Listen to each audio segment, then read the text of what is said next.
The Sports Bar with Danger and Battaglia. Once again, the Boston Celtics stand alone for all time. It is Banner 18. The mission demanded is mission accomplished. This series was so predictable. Everything about it was predictable. Jason Tatum is a beast. Jaylen Brown is a Finals MVP. Al Horford, he's finally a champ. Kristaps Porzingis told ESPN that he's going to need off-season surgery. The Hawks are not planning on trading the number one pick in the draft. Brandon Ayuk opened some eyes with this post to Instagram referencing the 49ers apparently not wanting him back. Mike Danger. Not Leo Shuffle, Lido Shuffle. Gene Battaglia. Leo. On the ice, the Stanley Cup Final resumes tonight in Florida with Game 5. The Florida Panthers! Edmonton. Running Florida. Right out of the building. Garrett Cole is set to make his season debut for the Yankees tomorrow. It really hit me. I didn't know it was coming back that far. The Mets win! Put it in the books! They're 6-0 since McDonald's mascot Grimace threw out the first pitch at Citi Field. Grimace. 95.7 FM and AM 950 The Fan. Rochester. We welcome you into the Sports Bar right out of the gate. I got to ask a favor of my friend Gene. Yes. I'm asking on behalf of other Chicago Cubs fans. Can we borrow Grimace for a pregame? Can we just get him for a pregame throughout a first pitch? Can we get that in Chicago? Look, other people are asking the Jets because the Jets are a cousin to the Mets, apparently, because they were both playing in the same stadium way down back the when. road. That's no. I need some help right now. The answer is no. What I think McDonald's should do is, and apparently they did this. Like, I had to read up on what Grimace actually is. Do you know what Grimace is? A walking milkshake. Close. Well, that is one interpretation. The other interpretation is, and it was reported long ago, he's to represent a taste bud. Grimace is a taste Is bud. a taste bud. Shaped somewhat like a tongue when you kind of look at him the way you would look at him. Yes, and over the years, McDonald's has put out, I've never seen this here in Rochester, a purple milkshake. Oh. Maybe that's how, so what they should do now for all of us Mets fans, we'd be going and buy, have a little healthy little berry milkshake and honor You're Grimace. thinking logically and like a business owner. I'm thinking like an irrational fan. I just want Grimace throwing out the first pitch at Wrigley. Can we get it? See, this is why, if you're not a Met fan, you should be a Met fan. We have fun. We don't, Yeah, you were just a joy to be around before that blob showed up and threw out a first pitch. Yeah, it was and great. it was your neighbor, Tim. He's like, lead off the show with this. Oh, yeah. Grimace throwing a ha. Well, guess what, Tim? Commissioner Timmy Parmesan, the unsanctioned. You, my friend, now have a new unsanctioned logo for the season. It will be Grimace sporting the Mets cap. Grimace. Who knew that Grimace was the key to unlocking greatness at Citi Field? They're hitting the ball around in Texas last night. Like, what is this? It's a long season, mind you, but you got to have at least a couple weeks of fun. Can't be all miserable. It has to be fun. Yeah. Otherwise, why are we doing it? We welcome you into the Sports Bar. It's Danger and Battaglia. Thanks for tuning us in this afternoon, the eve of Juneteenth at 95.7 FM. AM 950. You can hear us in the free-to-download Odyssey app. Our stream is up and rolling. You can watch the Sports Bar. The Fan Rochester on YouTube, our channel there. Like and subscribe, and also watch the stream on Twitch at The Fan Rochester, also on your smart device. When you ask it to play 95.7 The Fan, we've got 3 hours of fantastic sports talk for the Flower City up ahead here on The Fan. Yeah, coming up in the 4 o'clock hour. Actually, I think it was one of our listeners, Peter, said, you got to get Mike Rotolo back on. I'm like, yeah, you know what? That's not a bad idea because Mike has a doozy of a take on Rory McIlroy, but he's also a big New York Yankee fan. And for all the things the Yankees have done right, and they look like the team, they're only a game and a half up on Baltimore. So this series tonight that begins down in the Bronx, Aaron Boone's not there tonight, by the way. He's off watching his son graduate tonight from high school. So good for him. It'll be Brad Ausmus calling the shots. We'll talk some Yankee baseball. We'll talk some hockey. We'll review one last time on Rory and where does he go. Mike Rotolo, former RIT goaltender, the pride of Greece, New York, coming up in the 4 o'clock hour. PJ Glasser will get us some winners here, the host of Send It In on the BetQL Network. Love our guy, PJ. He'll be stopping by at 3:25 and provide us with the Baltimore side of things in that series because he's in that neck of the woods. Yeah, absolutely. And he's got he did nice little show today on the Travelers, which if you want to play a little golf this weekend, if we're looking ahead, NBA is over in terms of plays. Hockey, we're hoping that keeps going. So golf is certainly in play, and PJ is one of the best when it comes to that. We'll talk to PJ Glasser. It's been a minute since we had PJ on. Happy to have him on coming up here at the bottom of the hour. You can stop by anytime, 866-4FAN, 585-866-4326 if you want to join us here in the Sports Bar. Also on Elon's Twitter, that's X. We're at the Fan Rochester, at AKA Mike Danger, and at Gene Battaglia. I love, Italian Carousel. I have the note here that's still hanging up. I'll show it. They have their own number. How's that possible? That's our old number. Then why is that? It shouldn't be here. That number doesn't exist anymore. Yeah. That's the old ESPN number, dude. I know. Why is it in here?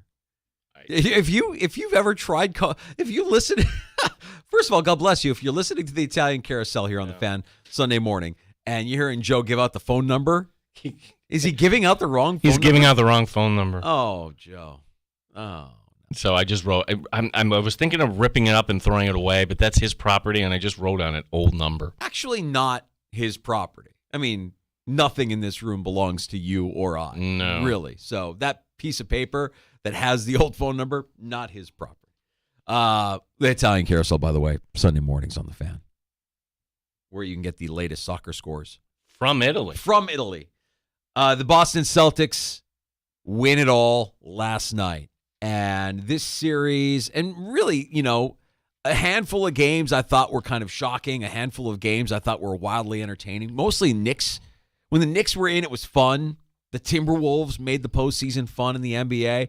The Celtics, the way they handled their business in the dominant fashion that they did when they were winning, it was kind of a dull series. It was a dull playoffs, I think we could say. We had the Knicks. That was exciting. Certainly Denver, Minnesota was an entertaining 7-game series, which we didn't have our finger on the pulse at all in that series. But other than that, I've read this criticism a lot. And look, if you're a Celtic fan, enjoy, okay? And someday maybe the Buffalo Bills get to the top, and maybe it's because, dare I say, Patrick Mahomes was hurt. Who cares? So the detractors for the Celtics are saying, yeah, there's no Joel Embiid. Yeah, Giannis was hurt. Well, that's also part of the game, staying healthy. So, yes, did the Celtics have an easy path? Jimmy Butler, can't forget about him. Right. He wasn't available round one either. That's 3 games through the course of the postseason. And you got 2 players that are exceptional. You could argue they're both top 10 players in the NBA, and they're in the prime of their careers. They're going to be good for a while. If they stay healthy and they keep those 2 together, the Celtics are going to be a problem in the East for a while. But I'm more entertained now that the series is over by sharing a take by one of our favorites, a guy you hear late nights here on the Fan Rochester. Bart Winkler hosts the Bart Winkler Show on the Infinity Sports Network. You hear him after BetMGM tonight. Mm-hmm. He launched this scud, and it has me now questioning every team that wants to say that they've won X amount of titles or X amount of championships. Because the way he lays it out, it is kind of ridiculous to think that you're comparing how the game was or how the league was set up 60 years ago, 70 years ago, or more, in the case of the New York Yankees, versus what how the league is set up today, how the sport is played today. You don't have to apologize for winning a championship, but let's not say that it's apples to apples. Bart lays out that when the Celtics won their first 13 titles, you had 8 teams in the league for a bunch of them. You had 9 teams in the league for a handful. You had 10 teams in 68, up to 14 teams in 1969, which was a nice year. 17 teams in 1974, 18 teams in 1976, and then came the ABA-NBA merger. You won 3 titles in 81, 84, and 86 with 23 teams in the NBA. You won in 2008. You won in 2024 with 30 teams in the league. Congratulations on your 5th title, Celtic fan. And when I saw it, I started laughing. I love this take so much. So this is what I would say to Bart. Why didn't you throw that take into reverse? Meaning, Danger, who's got the most football championships? Oh, he already knows. If you're a fan of the Green Bay Packers, you're looking at this like, Bart, shut up. Shut up. Somebody's going to come back and you're going to hold on to your 13 titles thinking that you're something in Green Bay when really you've only won. Well, how many titles have you won in Green Bay? You got a couple of Super Bowls and you got, the Favre and the Rodgers Super Bowl. So you've got, 4 instead of 13? But they want to hold on to that, like, the grip of death. Like, no. We've got all these titles in Green Bay. Do you really? Do you really? Well, you do, and that Green Bay does, and Boston does, because Danger, when you had 8 teams, the talent on the other 8 teams, comparatively speaking to the times that we are in, that it would be more competitive. Can we say that? You get more credit for winning a championship today than back then. You should. You should. I don't like comparing a 2024 championship and putting it in the same basket as a 1957 championship. Game is different. League is different. The way it's played is different. They deserve the credit for their championship, but I'm not going to say that they've won 18 titles. I'm going to say that they've won 5. Do this exercise with your team in your sport and be humble today. Be humble. Yeah, I don't think people in Boston care that much. Oh, no. Look, they're ready for the party. They're going to get a party, and that's happening on Friday. They let the team go down to South Beach to tear it up for a couple of days, and everybody's going to have a blast. And then when they come back to Boston, nice parade. Is that the most hungover parade of all time? I would imagine. It's like, and what they're saying, Danger, is this heat wave we have here. Well, that we're going to get the tail end of it Friday, but they're going to be right in the middle of it Friday. So it's kind of interesting that they decided, all right, you know what, we got to get this in and out here. Yeah. So that I humbly would like to nominate that for a take of the year, even though we don't have the actual audio. I'm sure we could find the audio of Bart laying this out on the air last night. But my God. Congratulations, you've won 5 titles, Boston. I mean, that to me is exquisite because it's all factual. It's all true. You've won all these titles. You won them before the ABA-NBA merger, and there's a difference between winning a title with 8 teams in the league versus 30 teams in the league. He'll die on that hill. I love Bart Winkler. That's great. Yeah, one of the storylines I'm sure that's going to come up is the TV ratings, because how many people actually turned it off at the half last night? Hey, you got to get up early for work in the morning. There's that half-court shot. They're not losing that game as much as Boston wants to let a team back in with that arena. That wasn't happening last night. Let me tell you something, man. I'll give you full disclosure, and maybe I'm committing sports talk crime here. I was watching the game. It was on in the background. I was doing some work. And I was keeping tabs. I had some action on Kyrie not performing. I took the under on the Kyrie points prop. And when I saw that Kyrie got off to a slow start and I saw that they were chanting Kyrie sucks throughout the game, I'm like, he ain't going to recover. He ain't going to all of a sudden get hot, and they ain't winning this game. My daughter comes in and she's like, hey, can I ask you for a favor? I'm like, what is it? I want to know about our record collection. I've got all this vinyl stashed away in one of our cabinets. It's just sitting there. And I listen to vinyl every now and then. I'll pull out a record from when I was a kid or a record that my old man had. And she's just like, I'm just curious about it. I'm like, well, you said the C word. I'm in. If you're curious about something, I will gladly. I turned it off. Talking music with Mike Danger. I was listening. Pull up a stool We here. were going through every piece of vinyl, every 45 that I have in my collection. That is really my dad's collection that got handed down to me. And I'm explaining to you the relevance, and I'm explaining to her why Jimi Hendrix was important, and Prince, and all of these.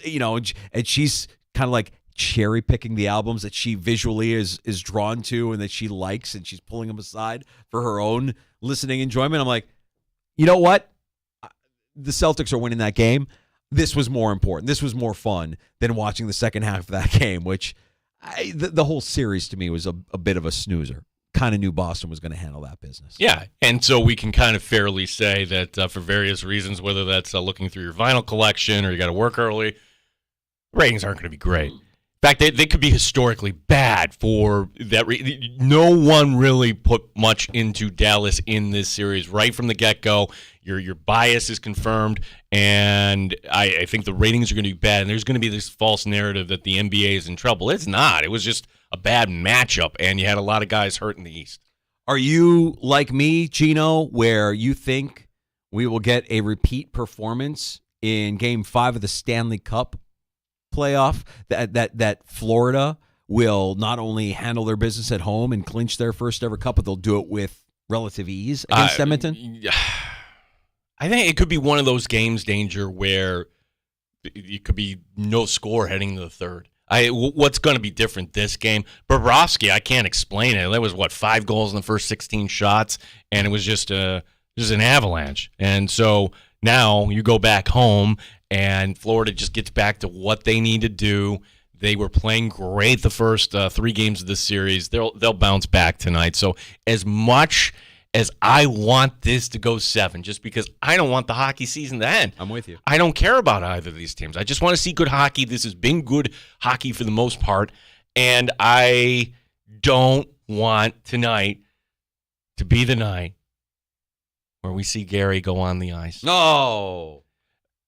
But in Florida, they'd all be happy, right? You rather have Gary go out when the visiting team wins on the road. You're right. Your preference would have been that we didn't have a blowout on Saturday night. We wanted a game clinching. We wanted Game 4 to happen. No, maybe a Game 6. Send it, drag them back to Alberta, as they're saying. All right, at this point, yes, drag them back to Alberta so we can hear a chorus of boos.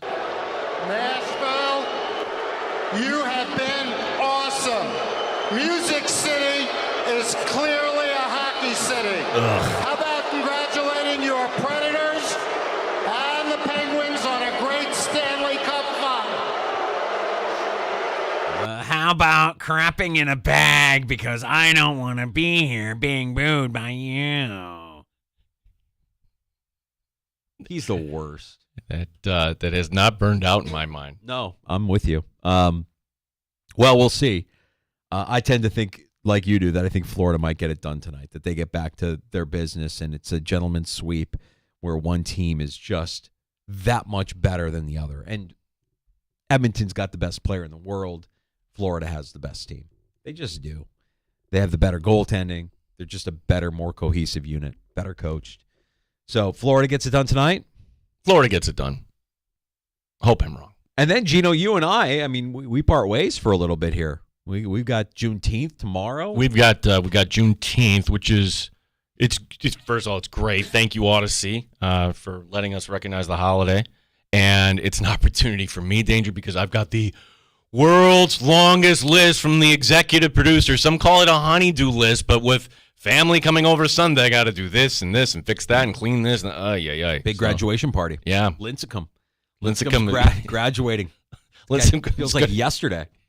Going to go to Alfred State. So, good for him, man. Love what he's doing. Keep making us proud in the sports bar. That's what I love. Well, see, what's good is because next time, your roof needs a little repair or something like that, you can just I'm going to make a call. Make a call. You know a guy now. He'll get. Well, you got to know a guy. Can you give us a deal? Because that's all my wife cares about. She didn't really care about who's doing it. Oh no. Give us a deal. No, there's no deal. Well, then we have to shop around a little bit, Gino. I'm sorry. I know he's your blood, but we got to find the deal. Happy wife, happy life. You know how it goes. So there's your action set up for tonight. Game 5 of the Stanley Cup Final in Sunrise is the Panthers look to close out the Oilers.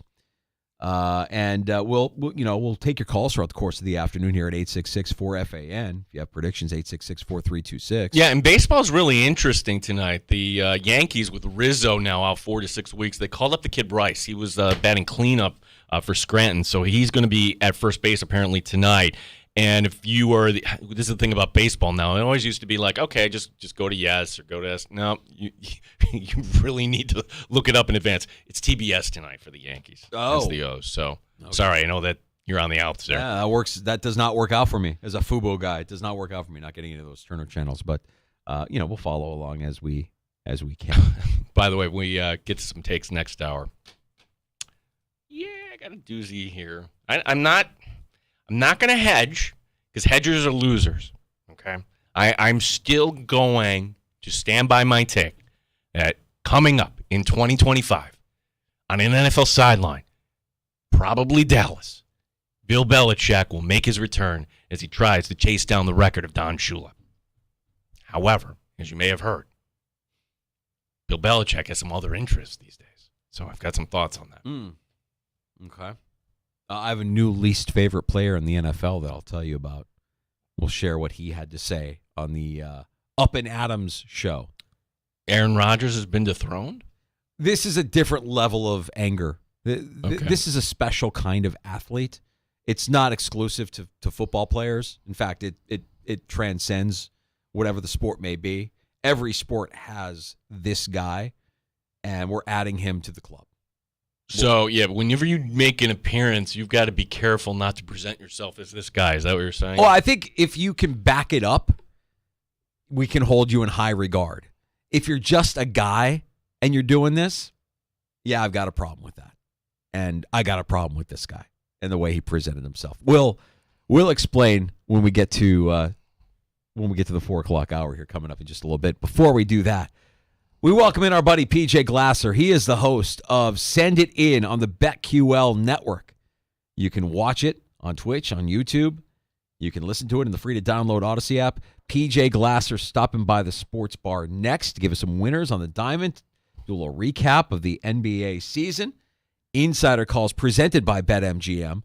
Go check out all the latest lines today on the BetMGM app. Feel free to join us at 866-4326, 585-866-4FAN.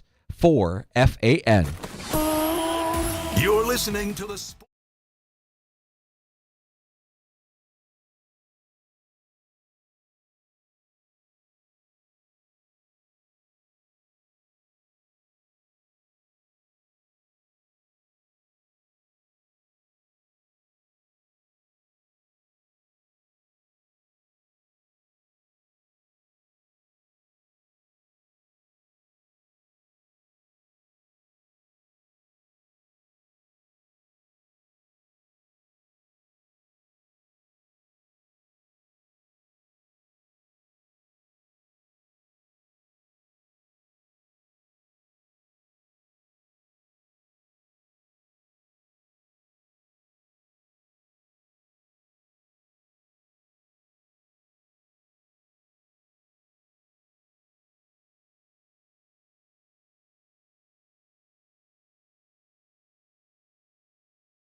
tonight, Edmonton at Florida. A chance for the Panthers to wrap it up. Here's head coach Paul Maurice. We were fortunate to get a 3-game lead, so we're going to have the opportunity to feel that at least 4 times. So we're going to have opportunity to learn. It's not something that you can truly appreciate till you go through it. We'll get the thoughts of PJ Glasser, your host, to send it in on the BetQL network. He joins us next here in the Sports Bar. Rochester Red Wings begin a series tonight in Syracuse.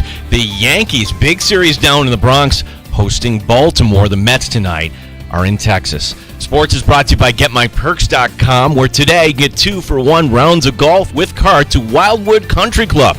This won't last. Log on to GetMyPerks.com today for this and other great deals. Gene Battaglia, the sports leader, 95.7 FM and AM 950, The Fan, Rochester.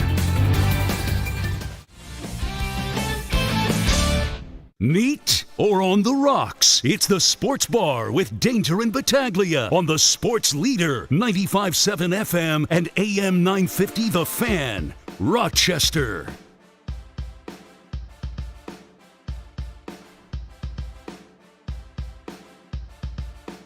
All right, we're joined now by the host of Send It In, an Odyssey sports betting insider, PJ Glasser. And insider calls are presented by BetMGM. Go check out all the latest lines today on the BetMGM app. PJ, it's been a couple of weekends since we've had you on here. Appreciate you making some time for us.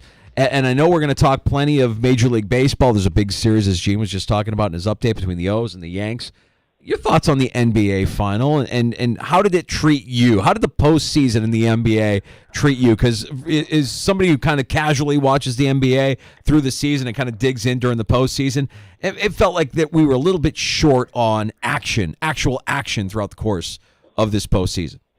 Yeah, I agree with you, Danger. It was obviously Boston was the favorite coming in, and there really weren't too many upsets in the Eastern Conference. You had Indiana over the Knicks. That was really kind of the big one, but obviously Boston was really huge favorites throughout. I did have them in the finals against Dallas, so that was good. Had Minnesota against Denver, which was nice, but yeah, right now, I think the NBA is in a better position than I think what people realize heading into next season, because if you look at the odds for next year, guys, Boston's your clear favorite, plus 300. You got Denver plus 750, but then you got teams like Minnesota, you got teams like OKC, Milwaukee. We'll see what they do this offseason. They have decisions with Dame. Philadelphia has been rumored to go after like Paul George or LeBron. So I know a lot of people were disappointed by this postseason. The finals obviously wasn't that great. We had a couple of close games. If Boston was up 3-0, we knew they were going to win the series. I think moving forward, though, hopefully we do get some more parity in the league. And hopefully just the Eastern Conference as a whole is a lot better. I don't think now, after watching what Boston did against Dallas, there's no doubt that they were certainly one of the best, if not the best teams in the NBA. I think a lot of people would have liked to see them play Denver or Minnesota. But certainly you hope that next year teams in the East can stay healthy and we can see some great series against Boston leading up to next year's finals. PJ, of course, a lot of things we can still play. And in my opinion, for June baseball, midweek, I think it's as good as it gets with the Orioles visiting the Yankees. Tomorrow night you get Garrett Cole making his season debut for New York. The Yankees promoting Ben Rice, first baseman, expected to be in the lineup in place of the injured Anthony Rizzo tonight. So how do you play this series that both teams are going to be up for? Yeah, Gene, this is a huge series, and it's a huge series for the Yankees, too. They're 1.5 games up on the Orioles. And they got Garrett Cole coming back tomorrow. So he's going to start. They got Nestor Cortez going today. And then they got Luis Gil on Thursday. So they really got the 3 guys that they want. Orioles beat them 3 out of 4 games earlier this season in Baltimore. But, these are the 2 best teams in the American League. These might be the 2 best teams in baseball. The Orioles just took 2 out of 3 from the Phillies. So I can't wait for it. Obviously, the Orioles kind of came on the scene last year. They won 100 games, and then they've come back and they look even better. Their pitching rotation's been great this season. Their lineup's starting to heat up. For tonight's game specifically, guys, I am looking at the over 9. I think that's the play for tonight. Cortez is going for the Yankees. The Orioles have the 3rd highest OPS in baseball against left-handed pitching. And then Albert Suarez has had to start for the O's because of all these starting pitchers that they've had go on the DL or be out for the season, whether it's John Means or Tyler Wells or whatever it may be. Now Bradish is back on the IL. Dean Kramer's hurt. And Suarez has been terrific for them. He's got a sub-2 ERA. But as you guys know, and I think a lot of people that watch baseball know, it's just a different kind of vibe when you go to Yankee Stadium. You can have a lot of success in baseball, but when you go to that park and face that lineup, especially in a series like this where it's just going to have a different kind of feel to it, I think Suarez is going to struggle. I think the Orioles are going to score runs. So I think this is going to be a great series. I think that each team is going to win a game, and then it'll come down to that rubber match game 3 on Thursday. But for tonight, I like the over 9. PJ, it's always interesting when you see a contending team battle through some injuries, and that's what we're seeing right now with Dodgers and Mookie Betts and Yamamoto. What has it done to their futures market here? Is there value to be found in the Dodgers as these teams get healthier down the stretch, or are you just staying away when it comes to trying to predict whether or not L.A. will remain the contender in the National League? Yeah, Danger, it's been interesting, not only the Dodgers, but obviously the Braves, the injuries that they've been dealing with. We came into the season, guys, and we knew the National League, it was going to be the big three. It was going to be the Phillies, the Braves, the Dodgers, and all three teams have been good. The Phillies have obviously separated themselves. We know the Braves are Acuna and Strider out for the year, and then as you mentioned, Mookie and Yamamoto. I think the market that got the most affected was the MVP market because Mookie was the favorite, and now he gets hurt. And now Ohtani is just the favorite just because. And it's like, if you're a voter and Ohtani has a really good season at the plate, like, do you really think he's going to win MVP when he's only a hitter? Because he's obviously not pitching this season because of the Tommy John surgery. When Ohtani is back to pitching for the next 3 or 4 years and he's doing Ohtani-like things, they're going to have to give him the award. But it feels like this year is kind of their excuse where, all right, if he has a great season, hits 45 homers, bats 300, maybe they give it to somebody else. So because Mookie's not going to win the award anymore, and really you don't think this is probably the year Ohtani wins it, I think that creates some value on some other guys. So like Ellie De La Cruz for Cincinnati's 25-1. Like, what if he hits 40 homers this year and steals like 80, 90 bases? Maybe he wins the award. So those would be some guys I would look at. Ketel Marte for Arizona certainly doesn't have the name recognition, but he's amongst the leaders in WAR in the National League. So obviously big injuries for the Dodgers. I think they'll be fine long-term. As a team, they shouldn't be affected, but I think NL MVP market, you can get some value on some guys. I think Ellie De La Cruz, Ketel Marte, a couple guys I would look at. PJ Glasser, your host, is Send It In. Anything else on the baseball schedule that we can play here tonight? A few of the games, the Sox are up in Toronto. You have the Mets with Grimace here, maybe 7 in a row tonight, dare I say. Severino going to the mound for the Mets. Anything you like here tonight, PJ?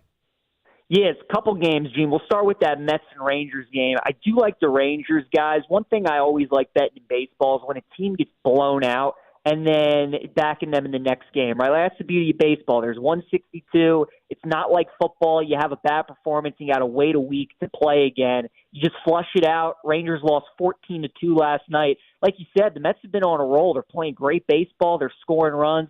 But I would like the Rangers tonight in a bounce back minus 105. And then I like the Guardians as well tonight at home against the Mariners. This price is starting to go up a little bit. It was at minus 120. We're starting to see some more money coming in on Cleveland. They're now minus 135. Tristan McKenzie's on the mound, guys. His last 10 starts for the Guardians, they've won 9 of those games. So when McKenzie takes the bump, usually means a Cleveland W. I like his matchup tonight against the Seattle offense that strikes out more than any team in baseball. So Guardians, Rangers, Gene, couple of plays I like tonight.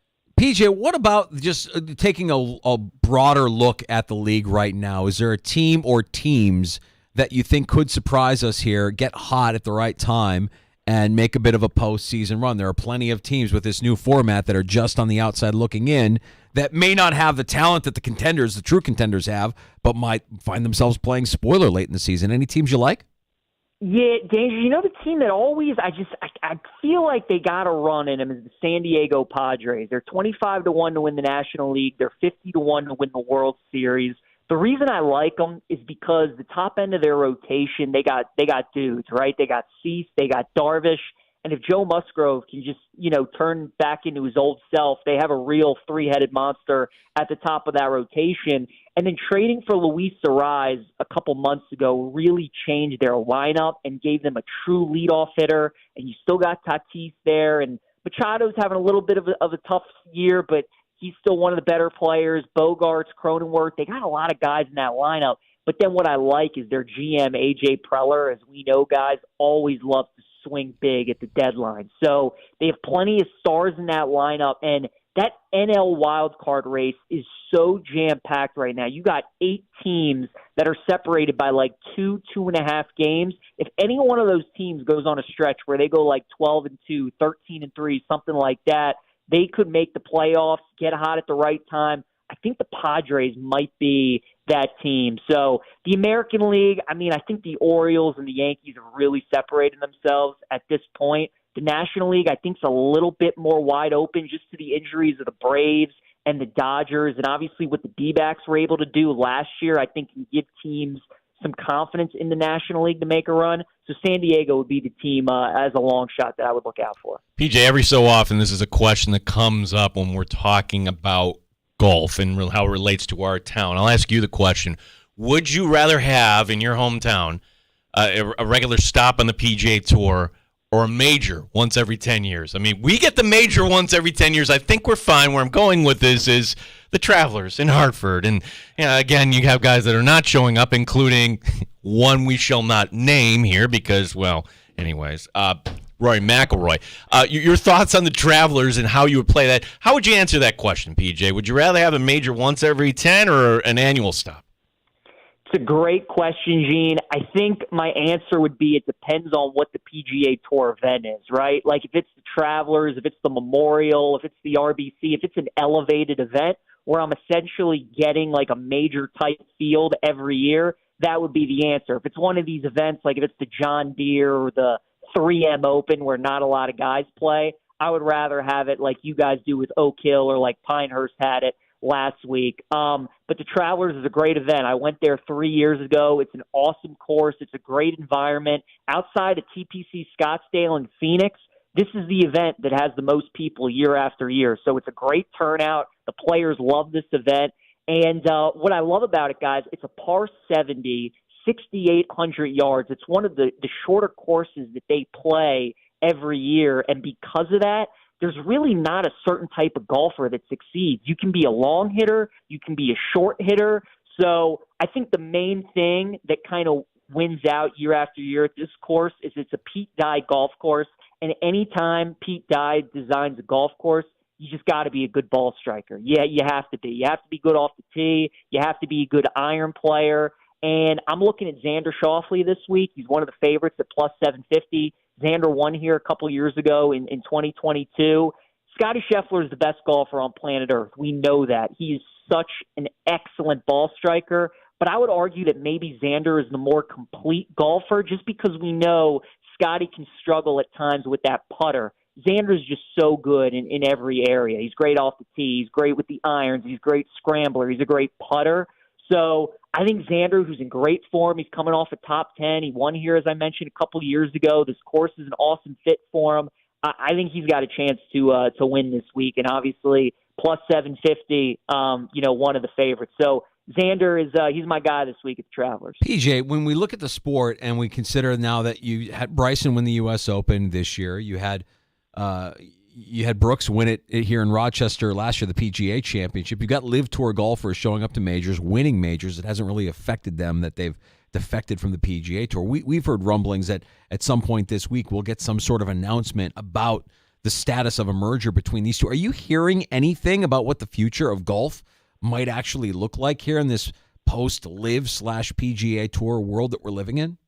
No, I haven't. I remember they had that big announcement, right, where it sounded like they were going to get the merge, but like nobody really knows when that's actually going to happen and like when we're going to see all these guys play together outside of majors. So I don't know. Obviously, I'd love to see it happen because I'm sure you guys have talked about it on your show. I mean, the 180 that Bryson DeChambeau's done for his career just in terms of public perception has kind of been incredible. I mean, this was a guy that was thought of like in Patrick Reed, right? Like they were public enemy number 1 and 2. People hated Reed and DeChambeau, and now Bryson's one of the fan favorites. I mean, when you go to a major, he's going to be one of the guys that gets the biggest following. He's going to get one of the biggest cheers, and rightfully so. He's been unbelievable in the majors so far this season, 6th runner-up, and then a win at the U.S. Open. So haven't heard anything, but obviously as a fan of golf, hoping that we can get to a point where all these guys are playing together, outside of just the 4 majors a year. I gotta confess, put my hand in the air. I can't be alone in this. I know nothing about college baseball, PJ. Nothing. It's out of honor. I like putting it on, and I recognize the schools and everything. Is there any value here? What would be your advice when it comes to college baseball, the College World Series here? Well, my advice, Gene, is that Tennessee is the number 1 overall seed. They're the favorite to win it all at -130. They're in the winner's bracket, so all they have to do is beat the winner of the game going on right now between Florida State and North Carolina. They get into the championship series. Only one number 1 overall seed, though, guys, has won the college baseball tournament in the last 25 years. So it normally doesn't happen. It's the curse of the number 1 seed. If you feel like we're going to get another year where the number 1 seed isn't going to win, I mean, you got some value with these other teams. I liked Florida State coming into this tournament, and they played Tennessee in the opening game. They were up 11-7 going into the 8th inning, and they lost 12-11. So it was brutal. They had them on the ropes, but they beat Virginia in the elimination game. They're up 4-1 right now on North Carolina. Their offense has been so consistent so far throughout the college baseball tournament, and their manager, Link Jarrett, was at Notre Dame when he upset number 1 overall Tennessee a couple of years ago. So he knows what it takes to knock off a really good Tennessee team, and they should have done it in game 1. Even though that was a heartbreaking loss, if they're able to get by North Carolina today, they know that they can beat Tennessee. So 16-1 right now on the Seminoles, guys, if you're still a believer in them. A&M and Tennessee got the easiest path right now, and they're the 2 best teams in college baseball. But if you want a little shot with one team, Gene, I still like Florida State. I think that might be the team to do it. Nice. PJ, any other action that you're playing here in the next couple of days? I mean, we've got the Euros, we've got the WNBA, we've got Game 5 of the Stanley Cup Final. Anything else piquing your interest that we can play along with and tail you on? I'm betting the Oilers to score first tonight, guys, at -105. I do think the Panthers win tonight. I think they win the Stanley Cup. But the Oilers' offense, they've found something. In the third period, end of Game 3, and then obviously in Game 4 when they erupted for 8 goals, they're starting to figure it out a little bit. Panthers have been so good at home, and they've been so good coming off of losses. I do think they win tonight, but I like Edmonton to get off to another good start, score first at -105. So that's what else is on my card tonight, Oilers to score first. Hey, you want to be a smarter bettor? Gotta get more PJ Glasser. Make it part of your daily routine on Send It In. PJ, tell everybody about your show. Yeah, guys, 1 to 1:30 p.m. Eastern Time, Monday through Friday. We're on twitch.tv/BetQL. You can go to YouTube, search Odyssey Sports. We're on there as well. Live interactive show. So people that are listening, they can chime in and ask questions, tell me their bets, what comments that they have. It's 30 minutes, and it's fast-paced, no commercial breaks. So, it's an awesome time. And like you were saying, Danger, even though it's the summer months, I mean, there is a lot going on right now. So It's been a lot of fun. No shortage. Appreciate the time, as always, PJ. Let's get some winners. What do you say? Absolutely. Good talking to you guys. You got it. PJ Glasser, the host of Send It In, Odyssey Sports Betting Insider, stopping by the Sports Bar Insider Calls presented by BetMGM. Go check out all the latest lines today on the BetMGM app. Yeah, baseball is very interesting. We'll talk next hour to the pride of Greece, former IT goaltender Mike Rotolo was a big Yankee fan. Look, you can't win a division in June, certainly, but it's interesting tonight. And with Garrett Cole going tomorrow night, Garrett Cole, it was not a surprise. The Yankees said, okay, it's time. Let's talk some Yankees with him. I also want to talk some Bobrovsky with him. I mean, you're Bobrovsky. You got shelled in Game 4. You're back home. Do you rebound tonight? Have they figured him out? Has Edmonton figured out? Is there a tougher position mentally than hockey goalie? I don't think so. Or is it golf just in general? I mean, every goaltender I know, and I think Rotolo will probably own this, complete head case. Like, you can't talk to them. You got to leave them alone. Just let them. I mean, when you're a starting pitcher and you're throwing a no-no, you'll leave them alone. Just don't let them get out of their head. And I think that mentality exists with goaltenders all the time.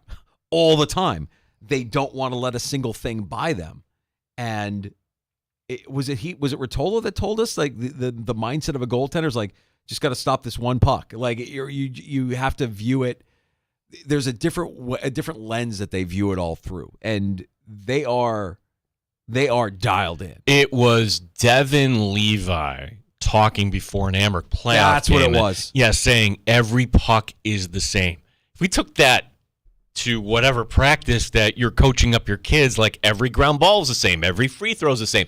If you're doing it on a Tuesday morning or Game 7 of the Stanley Cup Final, it's all the same. So, yeah, I understand. Like, if you just bring that same intensity to practice, that applies everywhere. We'll get to Rotolo here coming up next hour in the Sports Bar. Give us like a half an hour or so.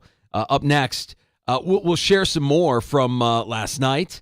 I should also point out that there's a new NFL. There's an NFL player that has joined a long list of professional athletes, and not for a good thing, by the way. Yeah, you and I, Danger, haven't been put in this position, and I hope we never are as dads. Because there's one dad out there right now I feel really, really sorry for. Oh, I've got all kinds of takes on this one, Gino.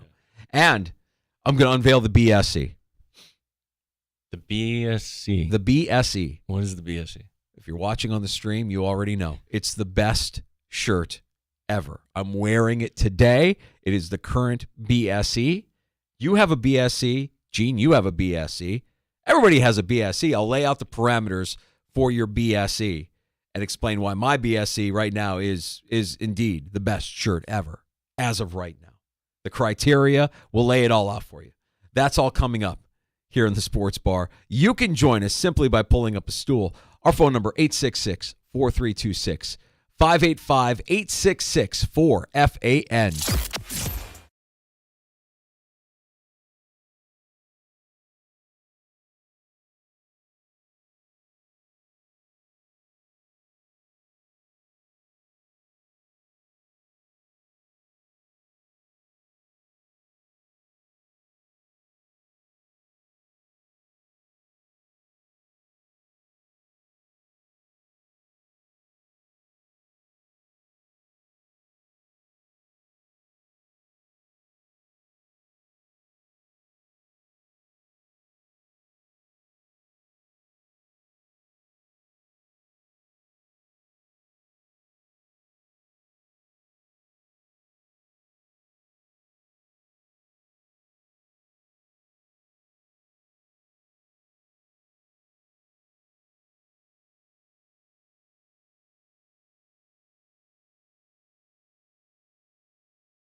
239BF Rochester, the sports leader. 95.7 FM and AM 950. The Fan, Rochester. An Odyssey sports station. The Fan, Rochester. Sports update. We could have our final hockey game of the season tonight. It's Game 5 in Florida. The Oilers and the Panthers. Florida with a chance to win their first ever Stanley Cup. Edmonton coach Chris Knobloch. We have to be ready for that pressure and not be, making the smart plays with the puck, not giving it away. Just anticipating that pressure is going to be coming, and we guys have to be smart with our puck decisions. Florida up 3-1. Rochester Red Wings tonight playing Syracuse. James Wood has been activated. Wood expected to be back in the lineup for Rochester. Big series in the Bronx begins tonight. The Yankees hosting Baltimore. The Mets are down in Texas. Sports is brought to you by GetMyPerks.com. Get 2-for-1 rounds of golf to Wildwood Country Club. This won't last, so log on to GetMyPerks.com today. Gene Battaglia in the sports leader, 95.7 FM and AM 950. The Fan, Rochester.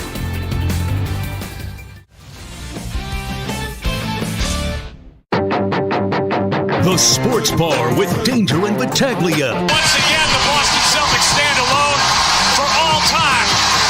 It is Banner 18. The mission demanded is mission accomplished. This series was so predictable. Everything about it was predictable. Jason Tatum is a beast. Jaylen Brown is a Finals MVP. Al Horford, he's finally a champ. Chris Stapps Porzingis told ESPN that he's going to need off-season surgery. The Hawks are not planning on trading the number 1 pick in the draft. Brandon Ayuk opened some eyes with this post to Instagram, referencing the 49ers apparently not wanting him back. Mike Danger. Not Leo Shuffle, Lido Shuffle. Gene Battaglia. Leo. On the ice, the Stanley Cup final resumes tonight in Florida with Game 5. The Florida Panthers. Edmonton running Florida right out of the building.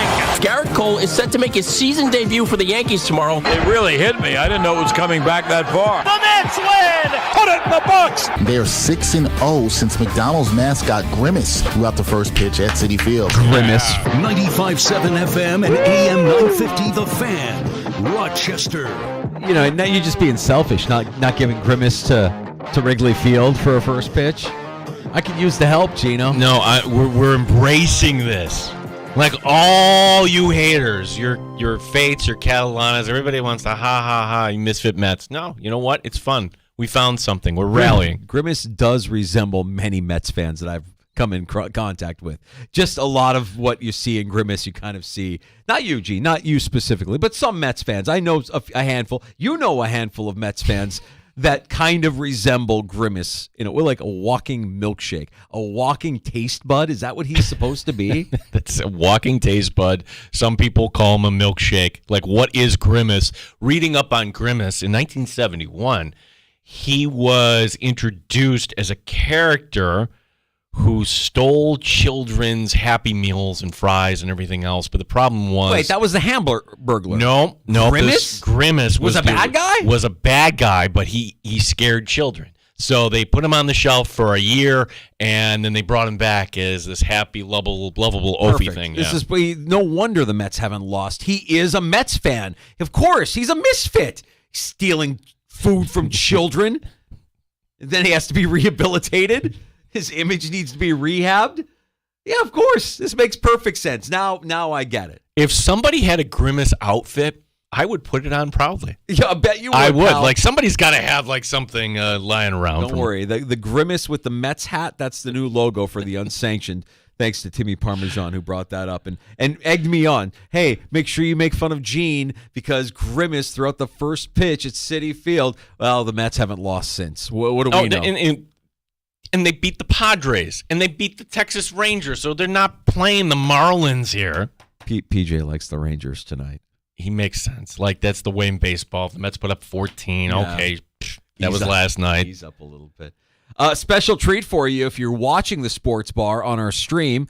You can watch the Sports Bar on our YouTube channel at The Fan Rochester. Don't forget to like and subscribe while you're there.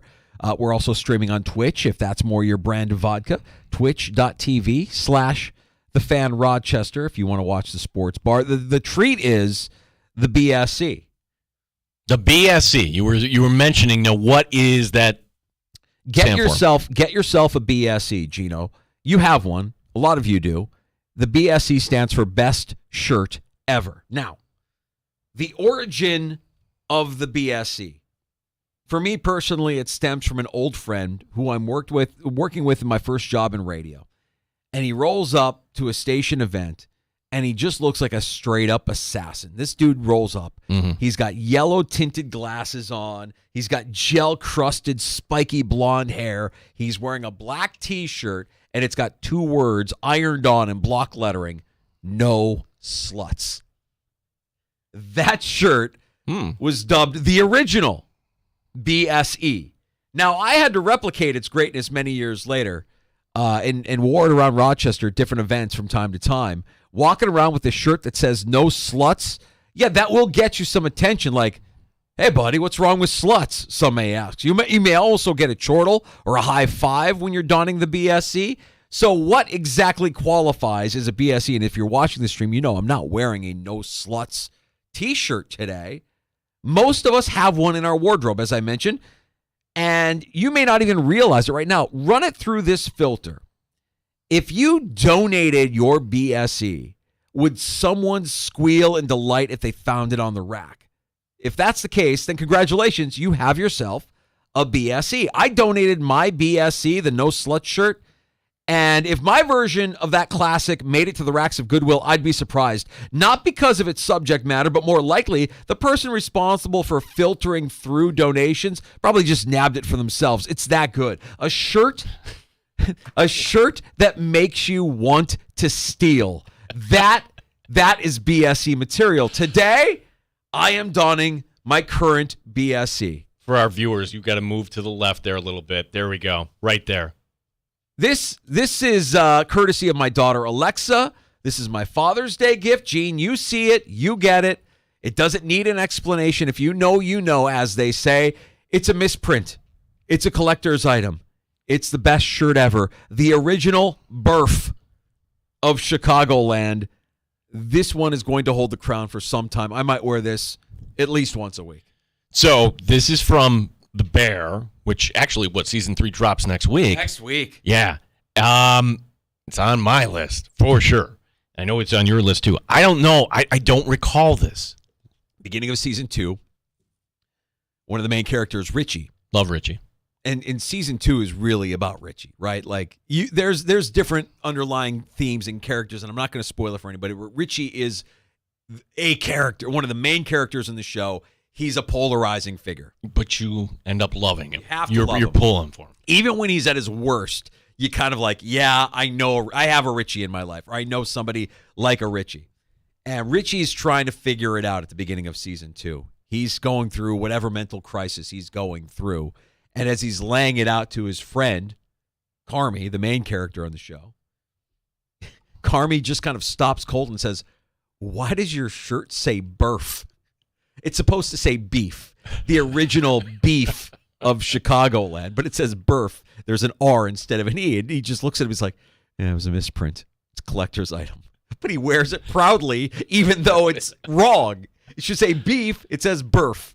And I don't know why, but that scene and that exchange absolutely cracked me up. It's heavy. It's dark. He's going through a mental crisis. And his friend says, "Why are you wearing a shirt that says birth?" Go look it up at the beginning of season 2. You'll get it. It's that and the other line from season 2 that I love. "I'm not like this because I'm in Van Halen. I'm in Van Halen because I'm like this." Hearing him say that, yeah, you're crazy, but you're crazy for a purpose. You have a purpose behind your crazy. So your daughters know you. Oh, they got me, man. They got me when she tricked me, man. She wrapped things up in such a way.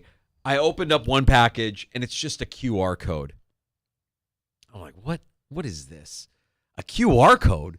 I scan the QR code and it takes me to the scene in the episode where he asks him about the T-shirt. And then I open it up. I'm like, you are something. Wow. You got me. You got me good. So this holds the crown, the BSE. Now, I know you have one. You have to have one. I see the criteria is different, like where you will keep that shirt forever.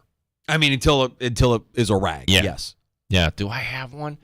Yes, I do have one. Bought it in 2001 when the executive producer and I went on a big-time vacation over to Maui and bought a T-shirt, and it is way past expiration. I can't get rid of it. That's right. I can't get rid of it. Now, would you, if you donate it, would somebody look at it and be like, yes?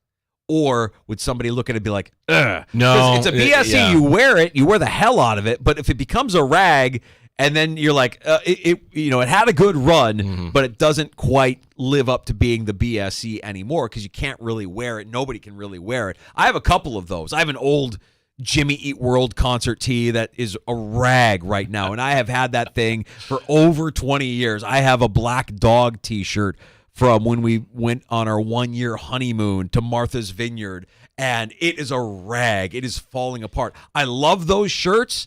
Neither one of them can be the BSE. This might be off the beaten path, but this kind of struck me, and he wrote about this. He's a friend of the show, Armando Salguero. Love Armando. Armando. And this was 3 years ago, and it's July, and this guy, like me, like a lot of guys, like a little overweight, and he's out for a run, and all of a sudden he feels a little pain, and then he goes home, and he's like, let me just take a shot. He's having a heart attack. He's having a heart attack. And it doesn't really hit him until the paramedics get him in. He goes home because he's having a heart attack, but to make sure, because he's smelly and gross, he's taking a shower while he's having a heart attack. So he comes out, and to kind of relax himself, he puts on comfy shorts and his favorite T-shirt. And then it becomes really real when, like, you're having a heart attack, sure, and they put him down in the gurney. Cut the T-shirt. And that's it. Goodbye, T-shirt. Oh. Man, I can't have it happen to the I always felt like if I knew Armando's wife, what was that T-shirt, and I would try to find another one for him. Yeah, the BSE, I think every dude has a BSE in their wardrobe. When you identify it and you know it, it's the one that if you were to donate it, and I guarantee you, my No Slut shirt is somewhere. Somebody in Rochester has that shirt. They scooped it off of a rack or they stole it after I donated because they saw it. They're like, oh my God, yes, best shirt ever. That's right. It is the best shirt ever. It is the BSE. I think mine is my Chuck Muncie shirt right now. Like yeah. Like Andy, our buddy, sent us. That's there. a good one. That's a good one. The Bills need a strong, powerful runner like Chuck Muncie. Just like Chuck Muncie. What is the dividing line if you're a big city or not? Like, we can say we're not a big city of Rochester, right? That's not breaking any news. The Boston Celtics win the championship. Great. Time to party. Like they're new to this, right? Oh, wait a second. The Celtics are flying down to Miami. They're going to be in South Beach for 2 days, flying back in time for the parade on Friday. That's going to be the most hungover, parade ever. They're going down to Miami? That's a little shocking to me. Why would Hey, everybody! Welcome to Big Al South Beach. We're here with the champs. I see Jason Tatum in the champagne room. Jaylen Brown, your MVP. Say hello to Jade, stage 4. Jade, stage 4. You mean they're not going to the Panther game tonight? Hey, let's go take this in, guys. No, I don't. Likely. You mean that they're not going down there to enjoy the best Cuban food they've ever eaten? Nah, probably not. Now let's compare that to this. And I envision this, I daydream, I'm sure a lot of people do, about the day the Buffalo Bills win the Super Bowl. There they are. How would that play? Hold up. We're going to go down. Josh and the team, we're going down to Cancun for a few days. Like, when is parade in Buffalo? All right, we'll see you then. I think we'd be losing our collective minds. No, I think we know what would happen. Hey, everybody, welcome to Sundowners. We've got the champs in the house. Josh Allen is in the champagne room. And we got to give it up to Connor McGovern. Hey, the center is here as well. Enjoying those quarter wings every Wednesday. Don't forget to tip your wait staff and say hi to Peaches on stage 5. Peaches, stage 5. My goodness, it's Sean McDermott walking in. Oh, no, I don't know about that. Oh, okay, that crossed Man of faith. No. Probably not. Would you lose your mind if the Bills said, we're breaking up after the Super Bowl win, and we're going to Cancun for a few days, and we'll be back for the parade? I mean, can you blame them? We're talking about February in Buffalo. Well, I sense a trend here. If the team is really close, we're okay. We're getting out of town, boys. They have the money. They have the means. You're only going to get you potentially only get this opportunity once in a lifetime. Right. You have to take advantage. I don't hate that at all. And it's the guys that don't show up to the parade that you're worried about. Like, oh boy, somebody met wifey material, and we're not getting them out of whatever. Or the story of Doc Gooden. If you know the 86 Mets, he went on such a bender, he woke up too late, watched it on TV. Yeah. All right, I'm going to have to add Austin Eckler. Austin Eckler is being added to the list of a-hole athletes. Now, I'm talking about... Running back? Yes, I'm talking about the third-person club, Gino. Oh. This club was founded by its king, the great Ricky Henderson. I'm not telling tales out of school. If you ever heard Ricky Henderson give an interview, it was Ricky Henderson is the greatest baseball player of all time, and I got to be the best baseball Lou player. Brock, I am the greatest of all. Look, but that's what we loved about Ricky. Loved it. Ricky, that was his brand. He could back it up. Ricky Henderson could talk in the third person all he wanted to, because when it was all said and done, Ricky Henderson was being the best Ricky Henderson could be for all Ricky Henderson fans in the Ricky Henderson universe. More recent additions include Zion Williamson. We heard Zion kind of a couple of years ago. Was it last season before we got to the playoffs where Zion's questionable? Zion wants to feel like Zion. Right. Physically, I'm fine. Now it's just a matter of when I feel like Zion. I know the atmosphere I'd be entering based off like the playoff experience. So now it's just a matter of when I feel like Zion. I don't know how else to say it. It just sucks. I love this game. Yeah, you feel like Zion when you're in that dirty water of Galveston. Yeah, and I love how he tags it with, I love this game. But it's about Zion, feeling like Zion. I love this game. Listen to the similarities here. This is Eckler, free agent acquisition of the Washington Commanders, talking about his time with the Chargers on Up and Adams with Kay Adams. What was the conversation with Jim and company? How could you possibly be a misalignment when you can do everything? Well, I think you can kind of see how they've been building the team so far this offseason. Went out and drafted, a tackle first round, brought in some bigger backs over from Baltimore. And so it's like, hey, they want a guy they can hand the ball off to 300 times a year. And look, I haven't had that capacity to do that. That's not my game. That's not how Austin Eckler is going to be the best on the field. So there was the misalignment there, which no harm, no foul. I'll go find somewhere else where I can, add value where Austin can be the best version of myself. That is some solid yuck. That is some solid third person by Eckler. I think partially it's because he's talking to Kay Adams. I think he's trying to puff it out a little bit more for Kay. Yeah, but even still, that is not a football take. What is the football take? Whatever the team needs, I'm there. Right. I've never heard. Have you ever heard of a skill position player that wanted less touches? Imagine that. How awful are you? When have you ever heard a running back complain about getting handoffs? You clown. Undraftable in fantasy this season. J.K. Dobbins to the moon, Gino. Brought in somebody from Baltimore. Yeah, he's pretty good. Yeah, undraftable. Austin Eckler. It didn't just jive with Austin. They want to hand the ball off to me 200, 300 times. No, that doesn't work for Austin.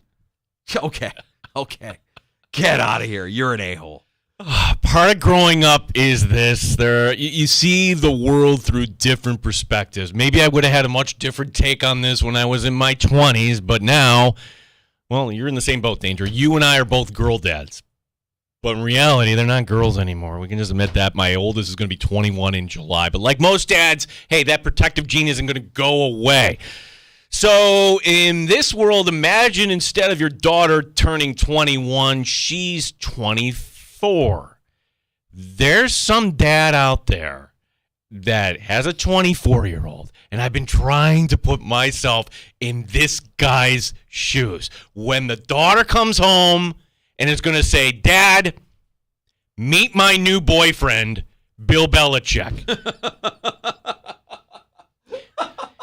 If you haven't heard, 72-year-old Bill, who I don't know what pill Bill is on, but Bill is dating a 24-year-old. Dad's got to be somewhere, 20 years younger than Bill? Yeah. Danger, I've got so many thoughts here. Here's a couple. Okay, sounds like there's some daddy issues going on here. Whoa, Gene, did you pull a hammy with that one? You think that there might be some daddy issues here? Slow down, pal. All right, that's the like instead of me I'm going to bring home a guy that could be my papa. All right.